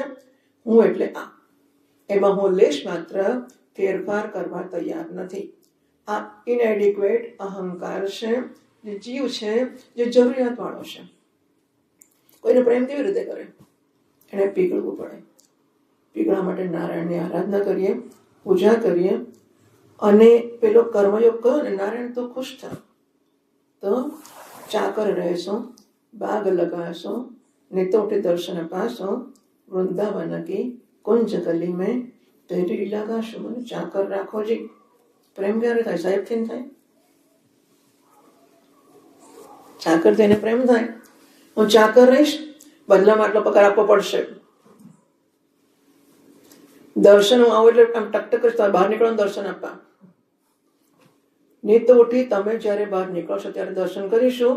અમે 24 કલાક તમારા ગીતો ગાઈશું, સેવા કરીશું, બગીચો સાફ કરીશું તમારો. દર્શન નથી આપતા 24 કલાકથી સેવા કરીશું તો જરા મોઢું તો બતાવો. ચાકર રહેશો, બાગ લગાવશો, તમારા બગીચાની ગાર્ડનિંગ કરીશું અમે, અને તમે નીકળશો તો દર્શન કરીશું, નહીં નીકળો પાછા જતા રહીશું અમે. માતા પર ઉભા ને દર્શન નથી આપતા, દર્શન નથી આપતા, ખબર પહેલેથી કહી દે, ખબર છું 5 વાગે આવવાનો છું, પોણા પાછી ભારેનું ભરી જજો દર્શન આપવા. મેં તમને ફોન નહોતો કર્યો 5 વાગે આવવાનો છું, કેમ નથી નીકળ્યા બહાર? આ બધો જીવ છે. હા, જીવ એટલે જરૂરિયાત વાળો. કારણ કે મારું સન્માન મને લાગે છે કે એમાં સચવાય છે કે હું કહું તમે બહાર આવો એટલે જોયું અને એનો ભરો અને તમે આવો ત્યારે દર્શન કરો તો મારી કઈ કિંમત જ નથી. હા, કેટલું આપણી જાતને લઘુતા માનીએ નહીં આપણે. આ બધામાંથી બહાર નીકળવા અંતઃકરણને પીગળવું પડે છે. પીગળવા માટે સેવા કરવી પડે છે, અને સેવા જેની કરું છું કરતા કરતા એને માટે મને પ્રેમ જન્મતો થાય તો એને પ્રેમ કરું છું, અને એવો પ્રેમ કરું છું મારે કંઈ જોઈતું જ નથી, તું જ ખુશ ચાલે, મારે કંઈ જોઈતું જ નથી. ભક્તિ આ કામ કરવાનું છે. અને મારે જાણવું છે તો હું જ્ઞાન છું, હું આનંદ છું. એ વાસ્તવિકતાને મારે ઓન અપ કરવાની છે. ઓન અપ એટલે એને મારે સ્વીકારવાની છે. મારે એનો, કારણ કે અત્યારે હું નથી, તમે તો બધું કહો છો પણ મને રામ રામ અરે કશું આવડતું જ નથી. આરે એમ લખેલું વાંચતા નથી આવડતું, હું સુખી થાઉં. એટલે મારા સુખના જે ક્રાઇટેરિયા છે ને બધા, કે સુખ એટલે આ, સુખ એટલે આ, સુખ એટલે આ, એ પૂરા થયા વગર હું સુખી કેવી રીતે થઉં? તો મારે, હું નારાયણને પ્રેમ કરું છું, હું સુખી છું. આપણી ઈચ્છા પૂરી કરીને સુખી થઈશું તો બીજી ઈચ્છા બાકી જ છે. હું ઈચ્છામાંથી મુક્ત થઈને સુખી થઉં છું. ઈચ્છાનો બોજો છે, એ બોજો ઈચ્છા પૂરી કરું તો ઘડીભર ઓછો થાય છે, અને ઈચ્છાથી મુક્ત થઈ જાઉં તો હંમેશ માટે જતો રહેશે. આ હું સમજુ. એ મફતમાં નથી જોતો, એ ભગવાનને પ્રેમ કરવાથી જાય છે, કર્મયોગથી જાય છે. મારે નથી, તમે લઈ જાઓ, કંઈ વાંધો નહીં. તુવેર શીંગો તોડું છું ને છોડું છું, બધા દાણા કાઢીને ઊંધિયું બને, ઊંધિયામાં તુવેર જાય કે નહીં ખબર નથી, પાપડી બનાવું છું. તમે આવો તો તમે ઊંધિયું લઈ જાઓ, તમે મારે નથી ખાવું, તમે લઈ જાઓ. એનો જે આનંદ છે ઊંધિયું ખાવા કરતા, આ અનુભવીશું તો ખબર પડશે કે ઈચ્છા પૂરી કરીએ માટે આનંદ મળે, કલ્પના ખોટી છે. કલ્પના છે, ભ્રમ છે, ભ્રાંતિ છે. ના, ઈચ્છાનો બોજ છે, પણ એ પૂરી કરીશું તો નવી નવી આવ્યા જ કરશે. ઈચ્છામાંથી મુક્તિ હંમેશ માટે છોડશે. બરાબર? પણ એની પ્રક્રિયા આ છે. હું નારાયણને ખુશ કરું, પહેલા કર્મયોગ, કે જેથી બીજા ઈશ્વરને પ્રસન્ન કરવા કર્મ કરું છું. એને ખુશ કરવા હું ભક્તિ કરું છું. નારાયણ તું ખુશ થા, તને ગમતું હું કરીશ, તને મંડા ગોળી ભાવે તને એ ધરાવીશ, તને જે ગમશે તે કરીશ. એમાં મારું ગમતું હું છોડતો જાઉં છું, અને મારું ગમતું છોડું છું એટલે ગમતું મળશે તો સુખી થઈશ, એ ડિપેન્ડન્સ છોડું છું. કશું આપણે મફત નથી કરતા, બધું શાસ્ત્રોની પ્રક્રિયા બહુ ઝડપે સલાક છે. એટલે કે ભગવાનને ખુશ કરવા એ તો ખુશ જ છે ને, એવો કેવો ભગવાન ખુશ નથી, તો મારે ખુશ કરવો પડે એવો ભગવાન હોય. એ ખુશીનું આવાહન કરું છું. મારામાં ખુશી અનુભવી છે, પણ હું નારાયણ એટલું તાદાત્મ્ય કરું છું કે નારાયણને ખુશ જોઈને હું ખુશ થઉં. તમે છોકરાને જોઈને ખુશ થાવ, એટલે માં બાળક સૂતું છે, ઊંઘમાં છે, અને દૂધ પીતું પીતું ઊંઘી ગયું છે, માં સતત જોયા કરે છે. ત્યાર ગમે ત્યારે આંખ ખોલશે ને માની આંખ જોશે એટલે પાછું ઊંઘી જશે નહીં. એટલો આનંદ છે બંને પરસ્પર આશ્રિત, બંને પરસ્પર એટલા બધા તાદાત્મ્યપન્ન છે કે તને ખુશ છું ને હું ખુશ છું. એવું શરૂઆતના લોકો બેસે, છોકરા છોકરી બેસે, યુનિવર્સિટી ચાવ એટલે પેલા સ્કૂટર પર બેઠા હોય 2 જણા, જઈને ભણીને પાછા હોય તો પેલા બેઠા ને બેઠા છે. શું આ જોતા છે મોડું, તને જોઈને મને આનંદ થાય, મને જોઈને તને આનંદ થાય, કબૂતર ને કબૂતરી, બીજું શું? આજ ને. તો નારાયણને જોઈને આનંદ થાય. નારાયણ મારે કંઈ જોઈતું જ નથી, તું ખુશ થા, તું ખુશ, તને ખુશ જોઈને મને આનંદ છે. બસ મફતમાં આનંદને અનુભવતા શીખવા માટે ભક્તિ છે. મફતમાં મને કશું મળે ને હું ભોગવન પછી સુખી થઉં, એ શૃંખલા તૂટી જાય તો ખુશ થા, સુખી છું. એટલે હવે શું થયું કે સુખને માટેની આશ્રિતતા ગઈ, છતાં સુખ ના જતું રહ્યું, સુખ રહ્યું. હવે આ સુખ ક્યાંથી આવ્યું? તો ઉપનિષદ કહે છે કે આ સુખ તારું સ્વરૂપ છે. અત્યાર સુધી સુખ બહારથી આવતું હતું એટલે મારે બીજો રસ્તો જ નહોતો. ભોગની ઈચ્છા એટલી બધી હતી કે મને કે સુખ છે, શાટઅપ, અક્કલ છે કે નહીં? લગ્ન ના થઈને સુખ થતું હશે કોઈ દાડો? ઢોસો ખાવા ના મળે સુખ થતું હશે? અને પત્ની સામે જોઈને ચાહી ના અપાતી એની જોડે સુખ થતું હશે? એટલે સુખ બહાર છે ત્યાં સુધી મને ગમે એટલા ઉપદેશ આપે કશી અસર નહીં થાય. એટલે મારે આ પ્રક્રિયામાંથી પસાર થતા હું ઇટ્સ રેવલ્યુશન, ધીમે ધીમે ખુલતું જાય. હા, વાત સાચી, ઇટ મેક સેન્સ, વાત સાચી છે કે મેળવીને સુખી થવાય છે એવું જરૂરી નથી, આપીને પણ થવાય છે. ભોગવીને સુખી થવાય જરૂરી નથી, ભોગવાવીને પણ સુખી થઈ શકાય છે. અને બંને વગર, ફળ વગર પણ સુખી થવાય અને કર્મ વગર પણ સુખી થવાય. નારાયણ, તું તને જોઈને જ હું ખુશ છું. અને એ સુખ ક્યાંયથી નથી આવ્યું, મારું સ્વરૂપ છે. બરાબર છે? આને માટે જ્ઞાન છે. તો કર્મ વિભાગ આ ક્રમશઃ ચાલે છે. બને કે આગલા જન્મમાં માણસ અમુક સુધીનું કરીને આવ્યો છે, આ જન્મ ત્યાંથી આગળ ચાલે, કારણ કે આ તો અનંત યાત્રા છે. પણ એ કર્મને ખબર કેવી રીતે પડે? તમે આ જન્મે સારા કર્મ કર્યા શી જરૂર છે જાણવાની? કે છે કે ભાઈ આવતા જાણવાની જરૂર શી છે? ના, પણ એ તો સામી વ્યક્તિ, અમુક વ્યક્તિ એટલી રીબાતી આજીવન એને સેવા કરી હોય, લાસ્ટમાં જોઈએ છે આપણે ઘણા એટલા રીબાતા હોય. એવો દાખલો આપીએ છીએ આપણે. હા, તો પછી કે છતાં માણસ એને ભોગવવું કેમ પડે? ખેતરમાં ખેડૂત છે અને પહેલાના જમાનામાં છે ને ગામડામાં પાલા બનાવતા હતા. પાલું લીપણનું ઘર હોય અને વાંસનો કોઠી હોય. એ મોટી, કારણ કે ઘઉંની ને ચોખાની જુદી જુદી ના હોય, એક જ કોઠી હોય. અને નીચે એક ઓપનિંગ હોય, એટલે ઘંટીનું થાળું જોયું તમે? એને આમ ખોલો અંદરથી લોટ નીકળે. એવું આ પાલું હોય ને, નીચે એક ઢાંકણું હોય, આમ ખોલીને કાઢવાનું.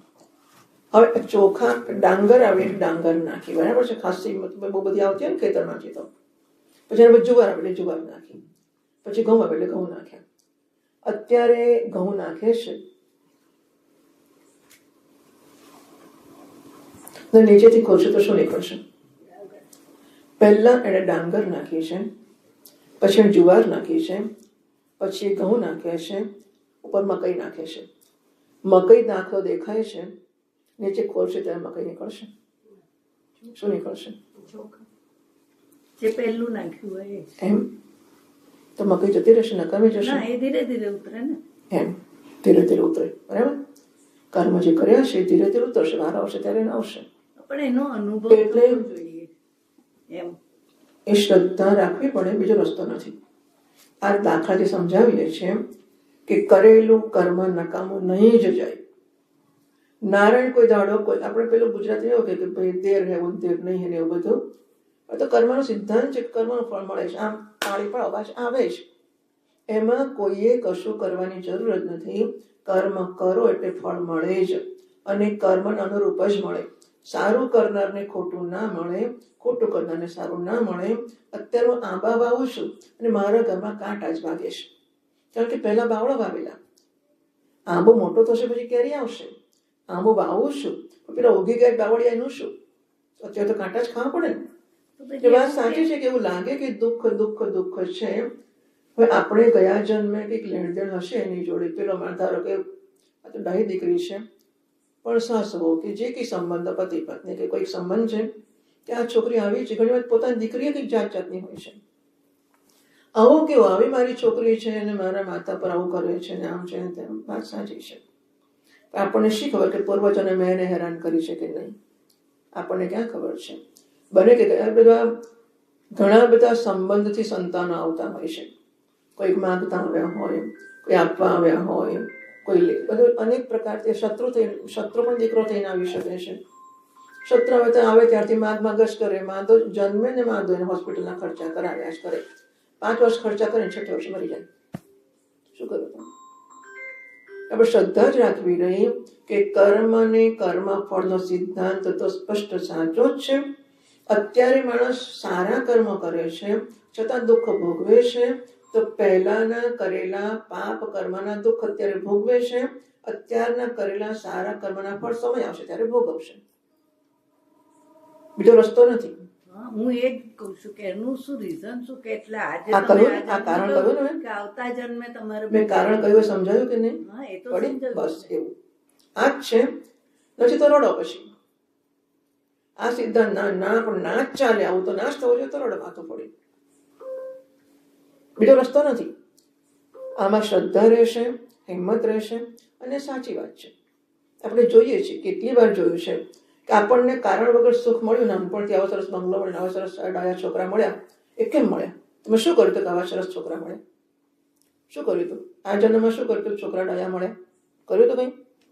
પણ તો એમ કેમ પૂછતા નથી કેમ આવા છોકરા મળ્યા? સારો મળે તો પૂછતા નથી કેમ મળ્યા અને આવો કેમ મળ્યું, દુઃખ કેમ થયું? એવું આ તો એમ મારું કહેવાનું છે કે એમ કહેવાય છે કે કર્મ, ચલો આ જન્મે પેલા એ ખરાબ કર્મો બધા કર્યા જે વ્યક્તિ જે રીતનું, તો આવતા જન્મ છે મળશે સુખ કે એને છતાંય સુખ મળે? જ્યારે વારો આવશે ત્યારે મળશે. એની કોઈ ગેરંટી નથી કે તમને આવતા જન્મમાં મળવાની છે. તો તમે નાસ્તિક થઈ ગયા. તમે ભગવાનનો સ્વીકાર નથી કરતા, કર્મ ફળનો સ્વીકાર નથી કરતા. સ્વીકાર કરીએ એટલે જ ખબર પડે ને કે સ્વીકાર ચલો કે કરતા છે. તો ભગવાન કહે છે કે આવતા જન્મ મળશે. આપણે સ્વીકારવા તૈયાર નથી. આપણે તો ભગવાન કહે નથી બીજો માનતા. જન્મ લઈએ ત્યારે એ કે આપણને તો એ ખબર નથી. ત્યારે યાદ નહીં રહે આ જન્મમાં શું હતું. એટલે શ્રદ્ધા રાખવી રહી, બીજો રસ્તો નથી. બરાબર છે. આપણે શિબિરમાં ઘણા પ્રશ્નોની ચર્ચા કરી શકીએ છીએ. બધાને લઈ આવો એટલે દરરોજ કલાકનું શ્રદ્ધા સેશન. તો છે જ, ઈશ્વર ઉપરની મને શ્રદ્ધા ખબર તો છે. છે. હા. સો એટલે આ જ્ઞાનની વાત થઈ કે મને હું બ્રહ્મશ્રી જ્ઞાન સુધી પહોંચાડવાની આખી પ્રક્રિયા છે. બરાબર છે. એટલે હવે એની અંદર તમારે જે પ્રશ્ન પૂછવા હોય તો તમે પૂછી શકો છો. 8 તો વાગવા આવ્યા જ છે. હા, પણ છતાંય આમાં બધા ઘણા પ્રશ્નો છે. મને લાગે ઘણા જવાબ આવી ગયા હશે. અને બીજી વસ્તુ કે શિબિરમાં દરરોજ 1 કલાકનું સેશન પ્રશ્નોત્તરનું હોય છે. એટલે એમાં તમે છૂટથી પ્રશ્ન પૂછી શકશો. તારે પૂછવાનું? એ તો આવવાના છે એટલે નથી પૂછતા. શું છે ભાઈ રસેશ્વરી?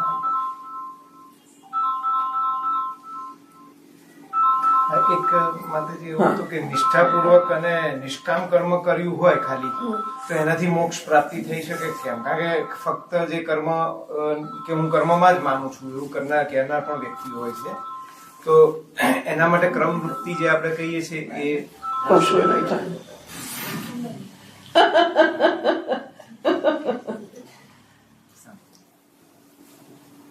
કર્મમાંથી મુક્તિ થશે કે નહીં?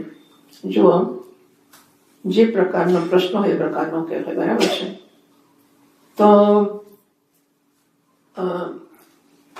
શાસ્ત્રોએ કહ્યું ને, આપણે સમજ્યા કે હું સુખ સ્વરૂપ છું, હું આનંદ છું, છતાં હું દુઃખી તરીકે જીવું છું.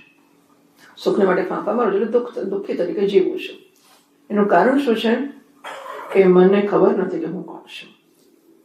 શાસ્ત્રોમાં રજ્જુ સર્પનો દાખલો આપવામાં આવે કે દોરડી પડી છે સામે અને મને દેખાતી નથી દોરડી, માટે હું માનું છું કે સાપ છે. તો સાપ કેમ દેખાય? પણ સાપ દેખાય છે તો સાપ આવે ક્યાંથી? છે જ કે આ સાપ નથી. તો મને દેખાયો. કેમ દેખાયો? કારણ કે કંઈક પડ્યું છે એવું દેખાયો અને દોરડી છે એવું ના દેખાયું. કશું ના દેખાયું હોત આમ અંધારા ઘોરમાં તો વાંધો નહોતો. દિવસના પ્રકાશમાં દોરડી દેખાય તો વાંધો નહોતો. મંદ અંધકાર છે, કશું પડ્યું છે એવું દેખાય છે, દોરડી ઓળખાતી નથી, ત્યારે મને સાપ છે એવું લાગે છે. બરાબર છે. કેમ જન્મ્યો સાપ? દોરડીના અજ્ઞાનમાંથી જન્મ્યો. દોરડીના અજ્ઞાનમાંથી. એમ હું આનંદ સ્વરૂપ હોવા છતાં હું દુઃખી છું. કેમ જન્મ્યો? હું જાણતો નથી કે હું આનંદ સ્વરૂપ છું. અજ્ઞાનમાંથી સંસાર જન્મ્યો. એમાંથી છૂટવું હોય તો શું કરવાનું? અજ્ઞાનમાં સંસાર જન્મ્યો છે. દાખલો શાસ્ત્ર કે મહાત્મા એવો આપે કે એક ગુરુજીને આશ્રમ છે, 4 શિષ્યો છે. 10 શિષ્યો સેવા કરે. ગુરુકુળમાં સેવા કરવી પડે અને ભણવાનું ખરું. સવારે ભણવાનું, ગાયો ચરાવવા જવું પડે. ગાયો ચરાવવા જવા હોય તો ગાયો ચરાવી થાકી ગયો છે, સત્સંગમાં નહીં આવું એવું કહેવાય ને. બધા આખા હવા 4 વાગે ઉઠવું પડે. 4 વાગે તો નહીં તૈયાર થઈ જવું પડે. 3 વાગે ઉઠવું પડે. પછી ભિક્ષા માંગી લઈને ગુરુજીને આપી દેવાની. ગુરુજી પાછી આપે ખાવા, ના આપે તો જય શ્રી કૃષ્ણ એમ રહેવાય. તો જ્ઞાન આમ થાય. ગાડી ઘોડા ફરતા ફરતા કશું જ્ઞાન બંધ થાય નહીં. આ ચેલાઓ એમના ગાયો બધી સેવા ટૂંકમાં આશ્રમ હોય એટલે બધું જ કરવું, છાણવા સુધી કરે, બધું જ કરે. એક ચેલાની સેવા કઈ હતી કે ગાયો ચરવા લઈ જવાની, 4 ગાયો હતી, ચરવા લઈ જવાની અને ચરાવીને પાછી આવીને સાંજે બાંધી દેવાની, પછી સત્સંગમાં જવાનું. રોજે કરે બિચારા, બધા પ્રેમથી સેવા કરે ગુરુકુળમાં. તો એક દડ એવું થયું કે શિષ્ય આ ગાયોને ચરાવીને પાછા આવ્યો. 3 ગાયો પછી ગાયને બાંધવાના ખીટા હોય, આટલા જ હોય, અને એના પર દોરડું મીટેલું હોય, એ છોડીને પેલું ગાળિયું નાખી દે એમાં ગળામાં. 3 ગાયોના દોરડા અને 1 ગાયનું દોરડું ના મળ્યું. 3 ગાયને બાંધી એને, 4થી ગાયને દોરડા ઉપર કેવી રીતે બાંધે, એટલે ગૂંચવાયો, બેસી રહ્યો ચોકી કરવા. કદાચ જતી રહેશે ગાય તો સત્સંગમાં ના ગયો. એટલે પછી ગુરુજી તપાસ કરાવી કે આ કેમ નથી આવ્યો. એટલે એને પૂછવા મોકલ્યો કે ભાઈ કેમ નથી આવ્યો. તો બોલાવે ને, એટલે એને બોલાવ્યો કે મહારાજ આજે એવું થયું છે કે ગાય દોરડું બાંધું કેવી રીતે, એવું નહીં કહેવાનું ભગવાન. કેવી રીતે વાત થાય ગુરુજી જોડે, ભગવાન આ છે ને ગાયનું દોરડું હજી દેખાતું નથી, ભૂલ તો મારી છે, મને જડતું નથી. દોરડાનો ગુનો નથી, ગાયનો ગુનો. તમારો તો આ તમારા આશ્રમ જેવો છે, કશું ઠેકાણે રહેતું જ નથી. 4 દોરડા મૂકી ગયો તો 4માંથી 3 ચોથું ક્યાં ગયું? એ ગુરુજીને ધમકાવે. દોરડો ક્યાં ગયો? આટલું દોરડું સચવાનું તમારે આવો કેવો આશ્રમ રાખો છો તમે? મહારાજ દોરડું નથી મળતું, એટલે બાંધી દે ને, કહે છે મહારાજ દોરડું નથી મળતું, બાંધી દેતું. ગુરુજી ભગવાન આપણે જ કહું છું કે દોરડું નથી, બાંધી કેવી રીતે એવું કરતો, દોરડું બાંધતો એવી ચેષ્ટા કર, બરાબર છે. એટલે પછી એને દોરડું, નહીં તો પેલી બેસે જ નહીં, ઊભી જ રહે.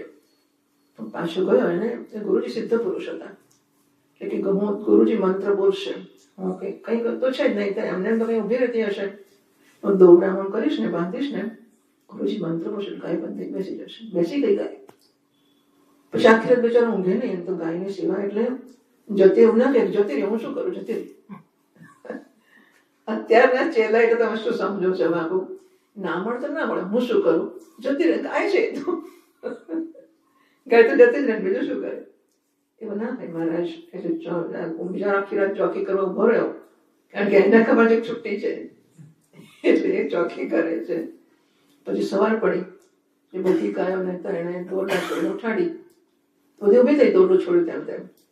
આ તો બાંધ્યું ને છોડ્યું નહીં એને, અને એને ઊભી કરવાની કોશિશ, ડસ્ટ કર્યું, એની ઊભી ના થાય. પરોણી મારી, કશું કર્યું ઊભી જ ના થાય, કેટલું કર્યું ઊભી જ ના થાય. હે ભગવાન, જબરો મંત્ર ગુરુજી માર્યો છે. પાછો ગુરુજી પાસે ગયો કે મહારાજ આ ગાયનું કંઈ કરો, ભાઈ ઉઠતી જ નથી. તો છોડી. મહારાજ પેલી ગાય છે ને, કાલે દોરડા વગરની એની વાત કરું છું. એ તો ખરી વાત છે, છોડી દે. મહારાજ પણ દોરડું બાંધ્યું જ નથી. અરે જેવું બાંધ્યું તેવું છોડ, બરાબર છે. બાંધવાની ચેષ્ટા કરી હતી, એમ છોડવાની ચેષ્ટા, અનડુ કર્યું ને અનડુ કરો. એ ચેષ્ટા કરી પછી એને પરોણી મારી કશું ના, ઊભી થઈ જ જાય. દોરડી છોડે ઊભી થઈ જ જાય. તો આપણે શું કહીએ છીએ, છાણના દેવને યક્ષો પછી તો બલી, છાણના દેવને કપાસિયાની આંખો. જેવો છે જેવો પ્રશ્ન એવો કે પ્રશ્ન શેનો છે, ભ્રમનો છે. ગાય બંધાઈ હતી, ગાયને ભ્રમ હતો કે હું બંધાઈશું. તો એનો ઉકેલ કેવો હોય, એ હું બંધાઈ છું એ ભ્રમમાંથી એને મુક્ત કરવાની, બરાબર છે. દોરડું બાંધ્યું છે એના માટે, ભ્રમ જન્માવા માટે હું બંધાઈશું. છોડું છે એના માટે, ભ્રમમાંથી મુક્ત કરવા માટે કે હું બંધાયેલી છું, છૂટી જઈ ગઈ, બરાબર. તો આ જે સંસાર છે ને, આવો કલ્પિત છે. એટલે કલ્પનાને લીધે મને લાગે છે કે હું બંધાયેલો છું, હું દુઃખી છું, હું સંસારી છું. અરે રામ રામ, કેટલા મારે તો. અને દુનિયાની સેવા કરવાની, પણ લોકોને સેવાનું જબરું ભૂત ભરાઈ જાય છે કે મારે સેવા કરવાની છે. પેલા લોકો ભૂખ્યા છે, પેલા અભણ છે, પેલા માંદા છે, પેલા તો હું નહીં સેવા કરું, શું થશે શું એમને, બોલો. દુનિયાની સેવા હું નહીં કરું, તેમનું લોકોને જબરું ભૂત હોય છે. તમને એવું લાગે છે કે ખવડાવશે દુનિયા બધી પેટ ભરેલી થઈ જશે? એવું લાગે છે કે બધાને આપણે ભણાવીશું, બધા અભણ લોકો નહીં રહે દુનિયામાં, એટલા ને એટલા જ બધા જશે, આવા નવા જ રહેવાના છે. સેવા મારા અંતઃકરણની શુદ્ધિ માટે છે. સેવા એમના ભણતર માટે કે એમના ભોજન માટે નથી. શેને માટે છે? કે મને અંદર તમને ભૂખ્યા છે, મને ગભરામણ થાય છે, હું તમને ખવડાવું છું, ભાઈ તમે ખાઓ તો હું મારો રોટલો ઉતારી શકું. મને રોટલો ઉતરતો નથી પેટની નીચે, તો હું ખવડાવું છું એટલા માટે. એટલે સેવાથી દુનિયા ભણી લેશે, દુનિયા ભોગ ખાઈ લેશે, દુનિયા જ્યાં કા ત્યાં જ રહેશે, કશું ફેર નહીં પડે, દુનિયા આવી જવાની છે. પણ મારું મન શુદ્ધ થાય, અંતઃકરણ, કે માગ અહીંથી આ મળે, અહીંયા આ આપું, અહીંયા આપું, હું આપતા શેર કરતા શીખું. સેવા એને માટે છે. એ કરવાથી મારો જે તીવ્ર આગ્રહ છે કે હું બિચારો બાપડો છું, એમાં થોડોક ફેર પડશે. સરવાળે મને જ્ઞાન નથી, એ જ પ્રશ્ન છે, અને માટે જ્ઞાન મેળવીને જ એને હલ કરી શકાશે. કર્મ મને એમાં રાખ્યા જ કરશે. હજુ વધારે કર્મ દુનિયાને કોઈ ફેર નહીં પડે. કર્મ કરવાથી કશો ક્યાંય ફેર નથી પડવાનો. પ્રશ્ન નથી, વસ્તુ એનો નથી જાણતો એનો છે. નથી એનો હોત તો હું એને છે કરી દે કે ઘરમાં પૈસા નથી માટે પ્રશ્ન, પૈસા લઈ આવત મહેનત કરી. પણ પૈસા છે, જાણતો નથી એનો પ્રશ્ન છે. ઘરમાં જે છે એને જાણતો નથી, બહાર ખોદ્યા કરીશ તો ઉકેલ થશે કે નહીં થાય? થશે કે નહીં થાય? તો કર્મથી ના થાય. પણ પૈસા ઘરમાં છે મારી પાસે કબાટમાં મૂકેલા, અને બહાર કૂવો ખોદ્યા કરું, બહારથી કાઢ્યા કરું તો થાય કે ના થાય? પૈસા મળે કે ના મળે? ના મળે. કેવી રીતે મળે? તો કેવી રીતે? હું પૂછું છું કે તમારે પૈસા મેળવવા હોય તો શું કરવાનું? એમ ઘરમાં જ છે તો શું? રસોઈ પૂછવાનું પૈસા ક્યાં મૂક્યા હતા? પછી કે આ જગ્યાએ. જ્ઞાન થાય પૈસા મળી જાય. બરાબર? કર્મથી ના મળે, જ્ઞાનથી મળે. કારણ કે પ્રશ્ન અજ્ઞાનનો છે. બરાબર? એટલે આજે નહીં તો કાલે આ કરવો પડશે. બીજું પૂછવું છે? અને ગૃહસ્થાશ્રમનો એક અગત્યનો પ્રશ્ન છે. હા, ગૃહસ્થ જીવનમાં રહીને મોક્ષ શક્ય છે કે કેમ? ગૃહસ્થાશ્રમ મોક્ષ થાય કે ના? નરસિંહ મહેતા નહોતો થયો, મીરાબાઈ નહોતો થયો. નરસિંહ મહેતાને ખબર છે કેવું થયું હતું? ભરું થયું, ભાગી જનાર તૈયારી છે એવી? પ્રશ્ન પૂછવો પડી જાય, બતાવે છે કે તૈયારી નથી. એ મફત પૂછાય પ્રશ્ન. એવું છે કે તમને એવું લાગે છે કે મારું ઘર છે, પતિ પત્ની બાળકો, મોટો સંસાર પરિવાર છે, અને હું સુખ માટે એમના પર આશ્રિત નહીં રહું, એવું લાગે છે? શક્ય છે એવું? કરી શકાય, કોશિશ કરી શકાય. હું જ્યાં છું ત્યાં એ સેટઅપમાં હું આશ્રિત છું. હું રહું છું જ બતાવે છે કે આશ્રય છે માટે બતાવું છું, તો ચાલો ચાલા મળે માણસ. પણ મને કારણ કે અહીંયાથી સુખ મળે છે, મારી પત્ની મને આમ આપશે, પત્ની દીકરો જે કંઈ છે તે બધા કોન્ટ્રીબ્યુટ કરે છે માટે હું સુખી છું. મારે જોઈએ છે, અને જો મારે જોઈએ તો બદલામાં આપવું પડે. હક અને ફરજ જોડે જ ચાલે છે. તમારી ફરજ મારો હક છે, મારી ફરજ તમારો હક છે. લેવડ દેવડ પર ચાલતું હોય ત્યાં સુધી સ્વતંત્ર થવાય કે ના થવાય? સિમ્પલ. જંગલમાં જઈને લોકો સ્વતંત્ર નથી થતા, ત્યાં ચિંતા કરે કે પત્ની શું થયું હશે. છોકરા લોકો શિબિરમાં આવે ને અઠવાડિયું શિબિર ઘેર રોજ ફોન કરે, પેલો છોકરો ઘાઘો ઉઠ્યો, એને દૂધ પાયો, એને નિશાળે મોકલ્યો. એટલે એના મા બાપ નહીં મોકલે, મા બાપ તો ઘેર બેઠા જ છે, અને દાદોય બેઠો, ખાલી દાદી જ બહાર ગઈ છે. દાદી ત્યાંથી પેલાનું શું થયું ને કેમ થયું? હવે તમે ત્યાં જઈને નથી ઠરતા અને સુખ માટે આના પર જ આધાર રાખો છો. અહીં રહીને છૂટ થશે એમ લાગે છે? અહીં રહીને તમે છૂટા થઈ શકશો? સિદ્ધાંતમાં થઈ શકે, પ્રેક્ટિકલી નથી થતું. સિદ્ધાંતમાં બધું થઈ શકે, બધું માણસ એટલો વિરક્ત હોય તો થઈ શકે, પણ ભેગા રહેવામાં આસક્તિ થઈ, કારણ કે થયેલી જ છે. આપણે છૂટવું છે એમાંથી. કોઈ પત્ની ગુનેગાર, કોઈનો કોઈ ગુનો કશું છે નહીં, કોઈ દુશ્મન નથી, કશું એવું છે જ નહીં. પણ બાપને ઘેરે લગ્ન ના થાય કે પણ બાપનું ઘર છોડવું જ પડે.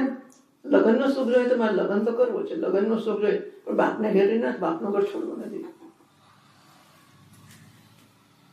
જે થતો હોય તો ગૃહસ્થ આશ્રમમાં મોક્ષ થાય. બહુ કઈ સાચો જવાબ નથી, પણ છતાં તો જેવો પ્રશ્ન છે એવો જવાબ છે. નરસિંહ મહેતાને થાય એ વૈરાગ્ય અઘરો છે, બહાર જઈને પણ નથી આવતો. અત્યારે તો ભયંકર સ્થિતિ છે. એટલે ઘરમાં પછી શું થાય કે એટલે પતિ પત્નીને સંતાનો છૂટા થઈ. અગર પત્નીએ નક્કી કરી લેવાનું, પહેલા તો પતિએ નક્કી કરવાનું મારે ઘર છોડવું છે, મોક્ષ જોઈએ છે. પહેલા પતિએ નક્કી કરવાનું, પછી પત્નીએ નક્કી કરવાનું કે મારે શું કરવું છે, છોકરા ભેગો રહેવું છે કે પતિ ભેગો રહેવું છે.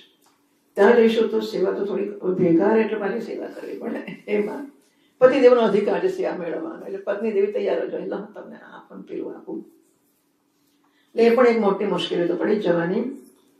પણ મોર ધેન ધેટ માતાઓને કે બહેનોને જરા પરિવારમાં સંતાનો બધામાં રસ વધારે હોય તો શી હેઝ ટુ ડિસાઇડ, નક્કી કરવાનું મારે શું કરવું છે. સુખ માટે આશ્રિત રહેવું છે કે સુખ માટે સ્વતંત્ર થવું છે. અને કશું ખોટું કે ગુનો નથી એમાં. મારે ઉભય ભ્રષ્ટ થવાની જરૂર નથી. હું નક્કી કરી લઉં અને ભાઈ તમે જઈને ભજન કરો, મને ભજનમાં નહીં ફાવે, રસ તો બહુ જ પણ નહીં ફાવે મને, તો હું ઘરમાં રહીશ. છોકરાઓ સારા છે, સજ્જન છે, રાખશે, પ્રેમથી સેવા કરશે, હું ઘરમાં આનંદે રહી શકીશ. જો મોક્ષનો નિશ્ચય હોય જ તો પછી માણસ માટે આવશ્યક તો છે. મેં કહ્યું એમ સુખ માટેની સ્વતંત્રતા અનિવાર્ય છે, એનું નામ જ મોક્ષ છે. સુખ માટેની સ્વતંત્રતાનું જ નામ મોક્ષ છે. અને જ્યાં સુધી હું સંપર્કમાં અને સંબંધોમાં રહીશ ત્યાં સુધી સંબંધિત ઉપર હું સુખ માટે આશ્રિત રહીશ જ. અને એ છોડવાનું છે. એ છોડવામાં છૂટા રહેવાનો મદદરૂપ થઈ શકે. આખરે તો મારો નિર્ણય જ મદદ કરશે, મારો વૈરાગ્ય મદદ કરશે, એટલે મારું જ કામ છે. પણ છતાં જેમ પેલું સાયકલ કે રિલીફ રોડ પર ના શીખાય સાયકલ, અહીં ગ્રાઉન્ડમાં શીખવી પડે એવું ખરું. સીધા ત્યાં પહોંચી જઈએ તો રીચી રોડ ને ગાંધી રોડ ને ખબર ને કયા કયા રોડ છે. એકવાર પાક્કી આવડે પછી તમે ગમે ત્યાં ચલાવો, પણ શીખવા માટે ગ્રાઉન્ડ જોઈએ તમારે. એટલે એકવાર એવી જરૂર પડે કે માણસ ઘર છોડી દે, સ્વતંત્ર થઈ જાય. અને કારણ કે એવું મોટું કામ કરવા જઈ રહ્યો છે. તમે છોકરો પીએચડી કરતો છૂટો પાડી દો, તમે વિદેશ જાય તો છૂટો પાડી દો. તમે લોકો પતિ પત્નીઓ નોકરી માટે પેલો ત્યાં નોકરી કરે, પેલી ત્યાં નોકરી કરે, એને માટે છૂટા પાડો. અને ભજન માટે જાય તો ઘરમાં ભજન એના વગર ના થાય, તો નોકરી ના થાય જુદા ગયા વગર.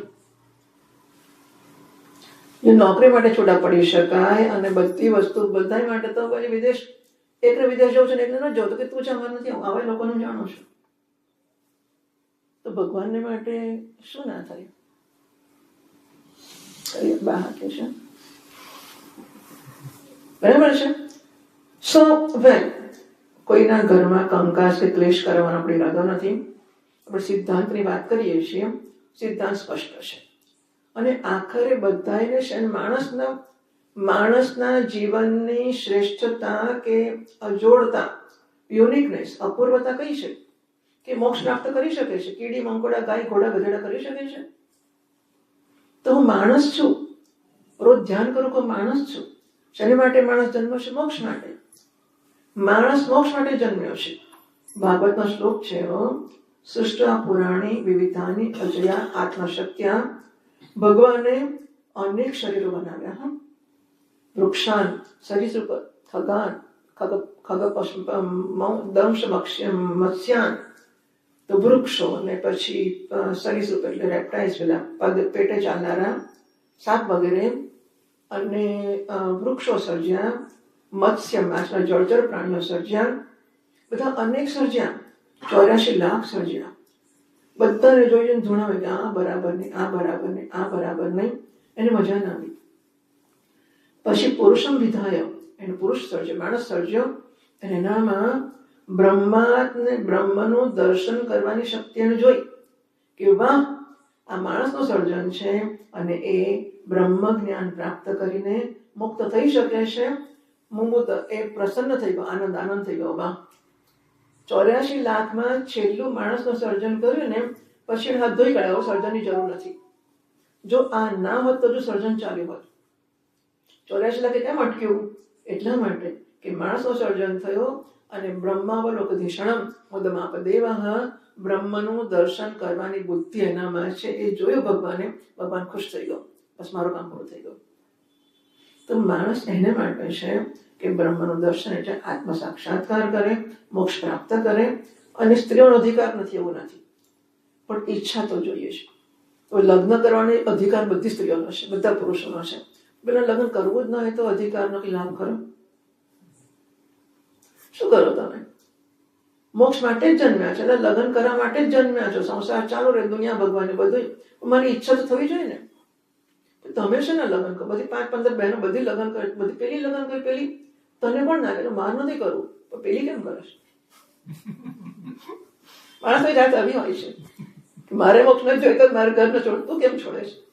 અરે એને જોઈએ છે તે છોડે, એમાં શું? ઘર ઘર રમતા હતા નિશા નાના હતા ત્યારે, એમાં શું કરે કે સાચા પતિ પત્ની ભાઈ બહેન એવું હોય ના હોય. ખોટા 2-4 પોળમાં ભેગા થઈ ગયા હોય અને પછી આ બાપ છે ને, આ માં છે ને, આ શિક્ષક છે ને, વિદ્યાર્થીઓ બધું નક્કી કરે ને એ રમવાનું શરૂ કરે. પછી પેલી બહેન હોય એ ભાઈ માર કરતો હોય, એ શિક્ષક થઈ ને બેન પછી પેલા ઉઠબસ કરાવે, આ બધું કરાવે, એ બધા કરે. પછી બહુ ઉઠબસ કરે, પેલો જાનો રમતો સંકેત નભો થઈ જાય તો જતો રહે ને. તો રમત છે ને માટે હોય શરૂ કરવાની સ્વતંત્રતા જાળવવાની, પછી રમ્યા જ કરવાનું કે ખંખેરીને ઉભા થવાનું. કમનસીબે આપણને લગ્ન કરવાનું શીખવાડ્યું છે, છોડવાનું શીખવાડ્યું નથી. એ કહેવું છે કે 25 વર્ષનો બ્રહ્મચર્ય આશ્રમ છે, 25 વર્ષનો ગૃહસ્થ આશ્રમ છે, પછી છોડવાનો એ કોઈ કહ્યું જ નથી. પેલા કે ગૃહસ્થ આશ્રમ જન્મ્યા ત્યારે ગૃહસ્થ આશ્રમ મળતા લગીને ગૃહસ્થ આશ્રમ. અરે 25 થી 50 માટે તમે 60 રાખો, પછી શું છે? એને ખંખેરવાનું નહીં, કોઈ ઉભા જ નહીં થવાનું. લગ્ન પહેલા ક્યાં ઓળખતા હતા અમને? તમે કે હતો સંબંધ? 2 બામણે પકડીને બેસાડી દીધા કે તમે પતિ ને પત્ની મરી, પછી ચોંટી જ ગયા. પતિ છોડાય અને છોડો. એ વખત બામણે કેવું જોઈએ કે 25 વર્ષનો કોન્ટ્રાક્ટ છે, પછી 25 વર્ષ પૂરા થઈ ઉભા થઈ જવાનું. એ નહીં કીધું એટલે તકલીફ અમને બહુ પડે છે હવે કે અમારે આ બધી સેટલ કરી આપવું પડે છે. નહીં, ઘરની રમતથી વધારે કશું જ નથી આ. અને બહુ એને વળગી રહેવાની જરૂર નથી. છોડો, નારાયણે જે કરવું એ કરશે. અને આપણે ભેગા ભગવાનની કૃપા છે કે સજ્જન આપણા ઘરમાં છે અને કોઈને બ્રહ્મની ઈચ્છા થતી હોય, મોક્ષની ઈચ્છા થતી હોય તો આપણે એને સહકાર આપીએ. શ્રેષ્ઠ વસ્તુ એ છે કે આપણને પણ ઈચ્છા જન્મે. અને આપણે માણસ છીએ, હું તો કહું છું ખાલી ધ્યાન આટલો માણસ છું. માણસની અપૂર્વતા કઈ છે? ખાવું પીવું, એ ખાય એને માણસ કહેવાય, પીએ ને માણસ કહેવાય, પછી ઘર બાંધે ને માણસ કહેવાય. ખાવાનું પશુ પક્ષી કરે છે, પીવાનું પશુ પક્ષી કરે છે, ઘર બાંધવાનું પશુ પક્ષી કરે છે, બચ્ચાને જન્મ આપવાનું પશુ પક્ષી કરે છે. આટલું કરતા લગીને આપણે માણસ કહેવાય? ક્યારે કહેવાય?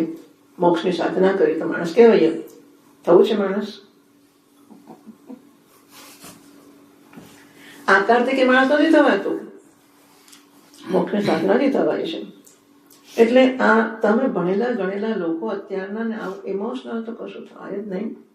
You can't B emotional. એવું હા, આપણે ઇનસેન્સિટિવ ના જ હોઈએ, પ્રેમાળ જ હોઈએ. એને ના જ નથી, પણ લાગણી વશ ના થઈએ. લાગણીશીલ એક વસ્તુ છે, લાગણી વશ બીજી વસ્તુ છે. આપણે લાગણી વશ થવાની જરૂર નથી, લાગણીશીલ છે.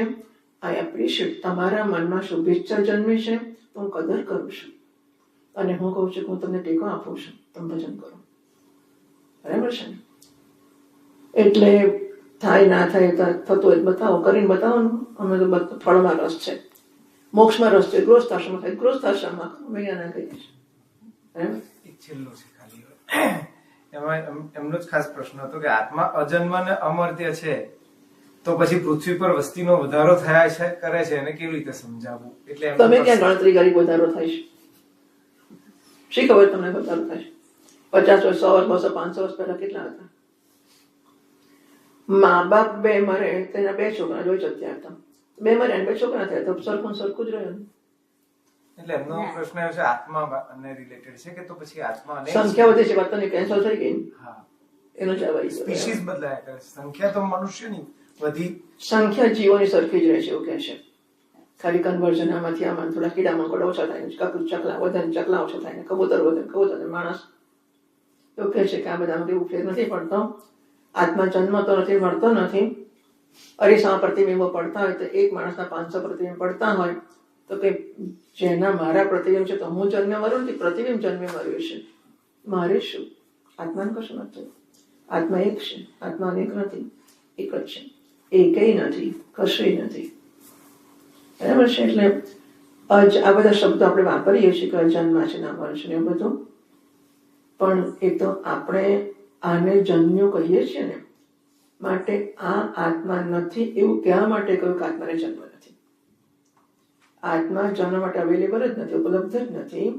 પણ હું આને, આત્મા એટલે હું, અને હું આને હું કહું છું, અને આના જન્મ મરણ છે એટલે કહીએ છીએ કે આત્માના જન્મ મરણ નથી, અર્થાત આ હું નથી. બરાબર. જન્મ મરણની શક્યતા હોય તો નિવારવાની વસ્તુ આવે, શક્યતા જ નથી.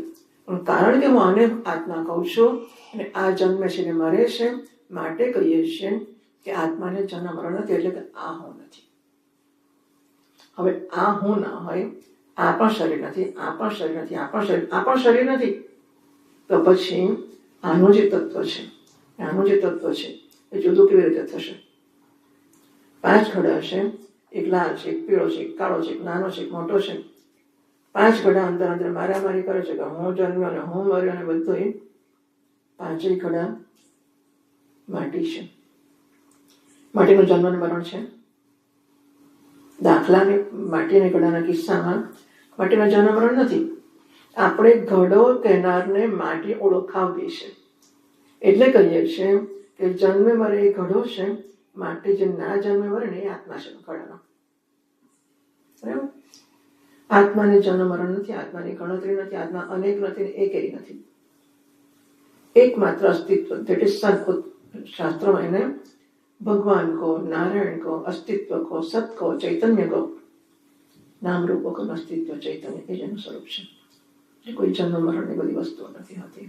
બરાબર. ઘડો ફૂટ્યો ઘડો જન્મ, માટીને શું? શાસ્ત્રમાં તો કલ્પના છે સર્જન.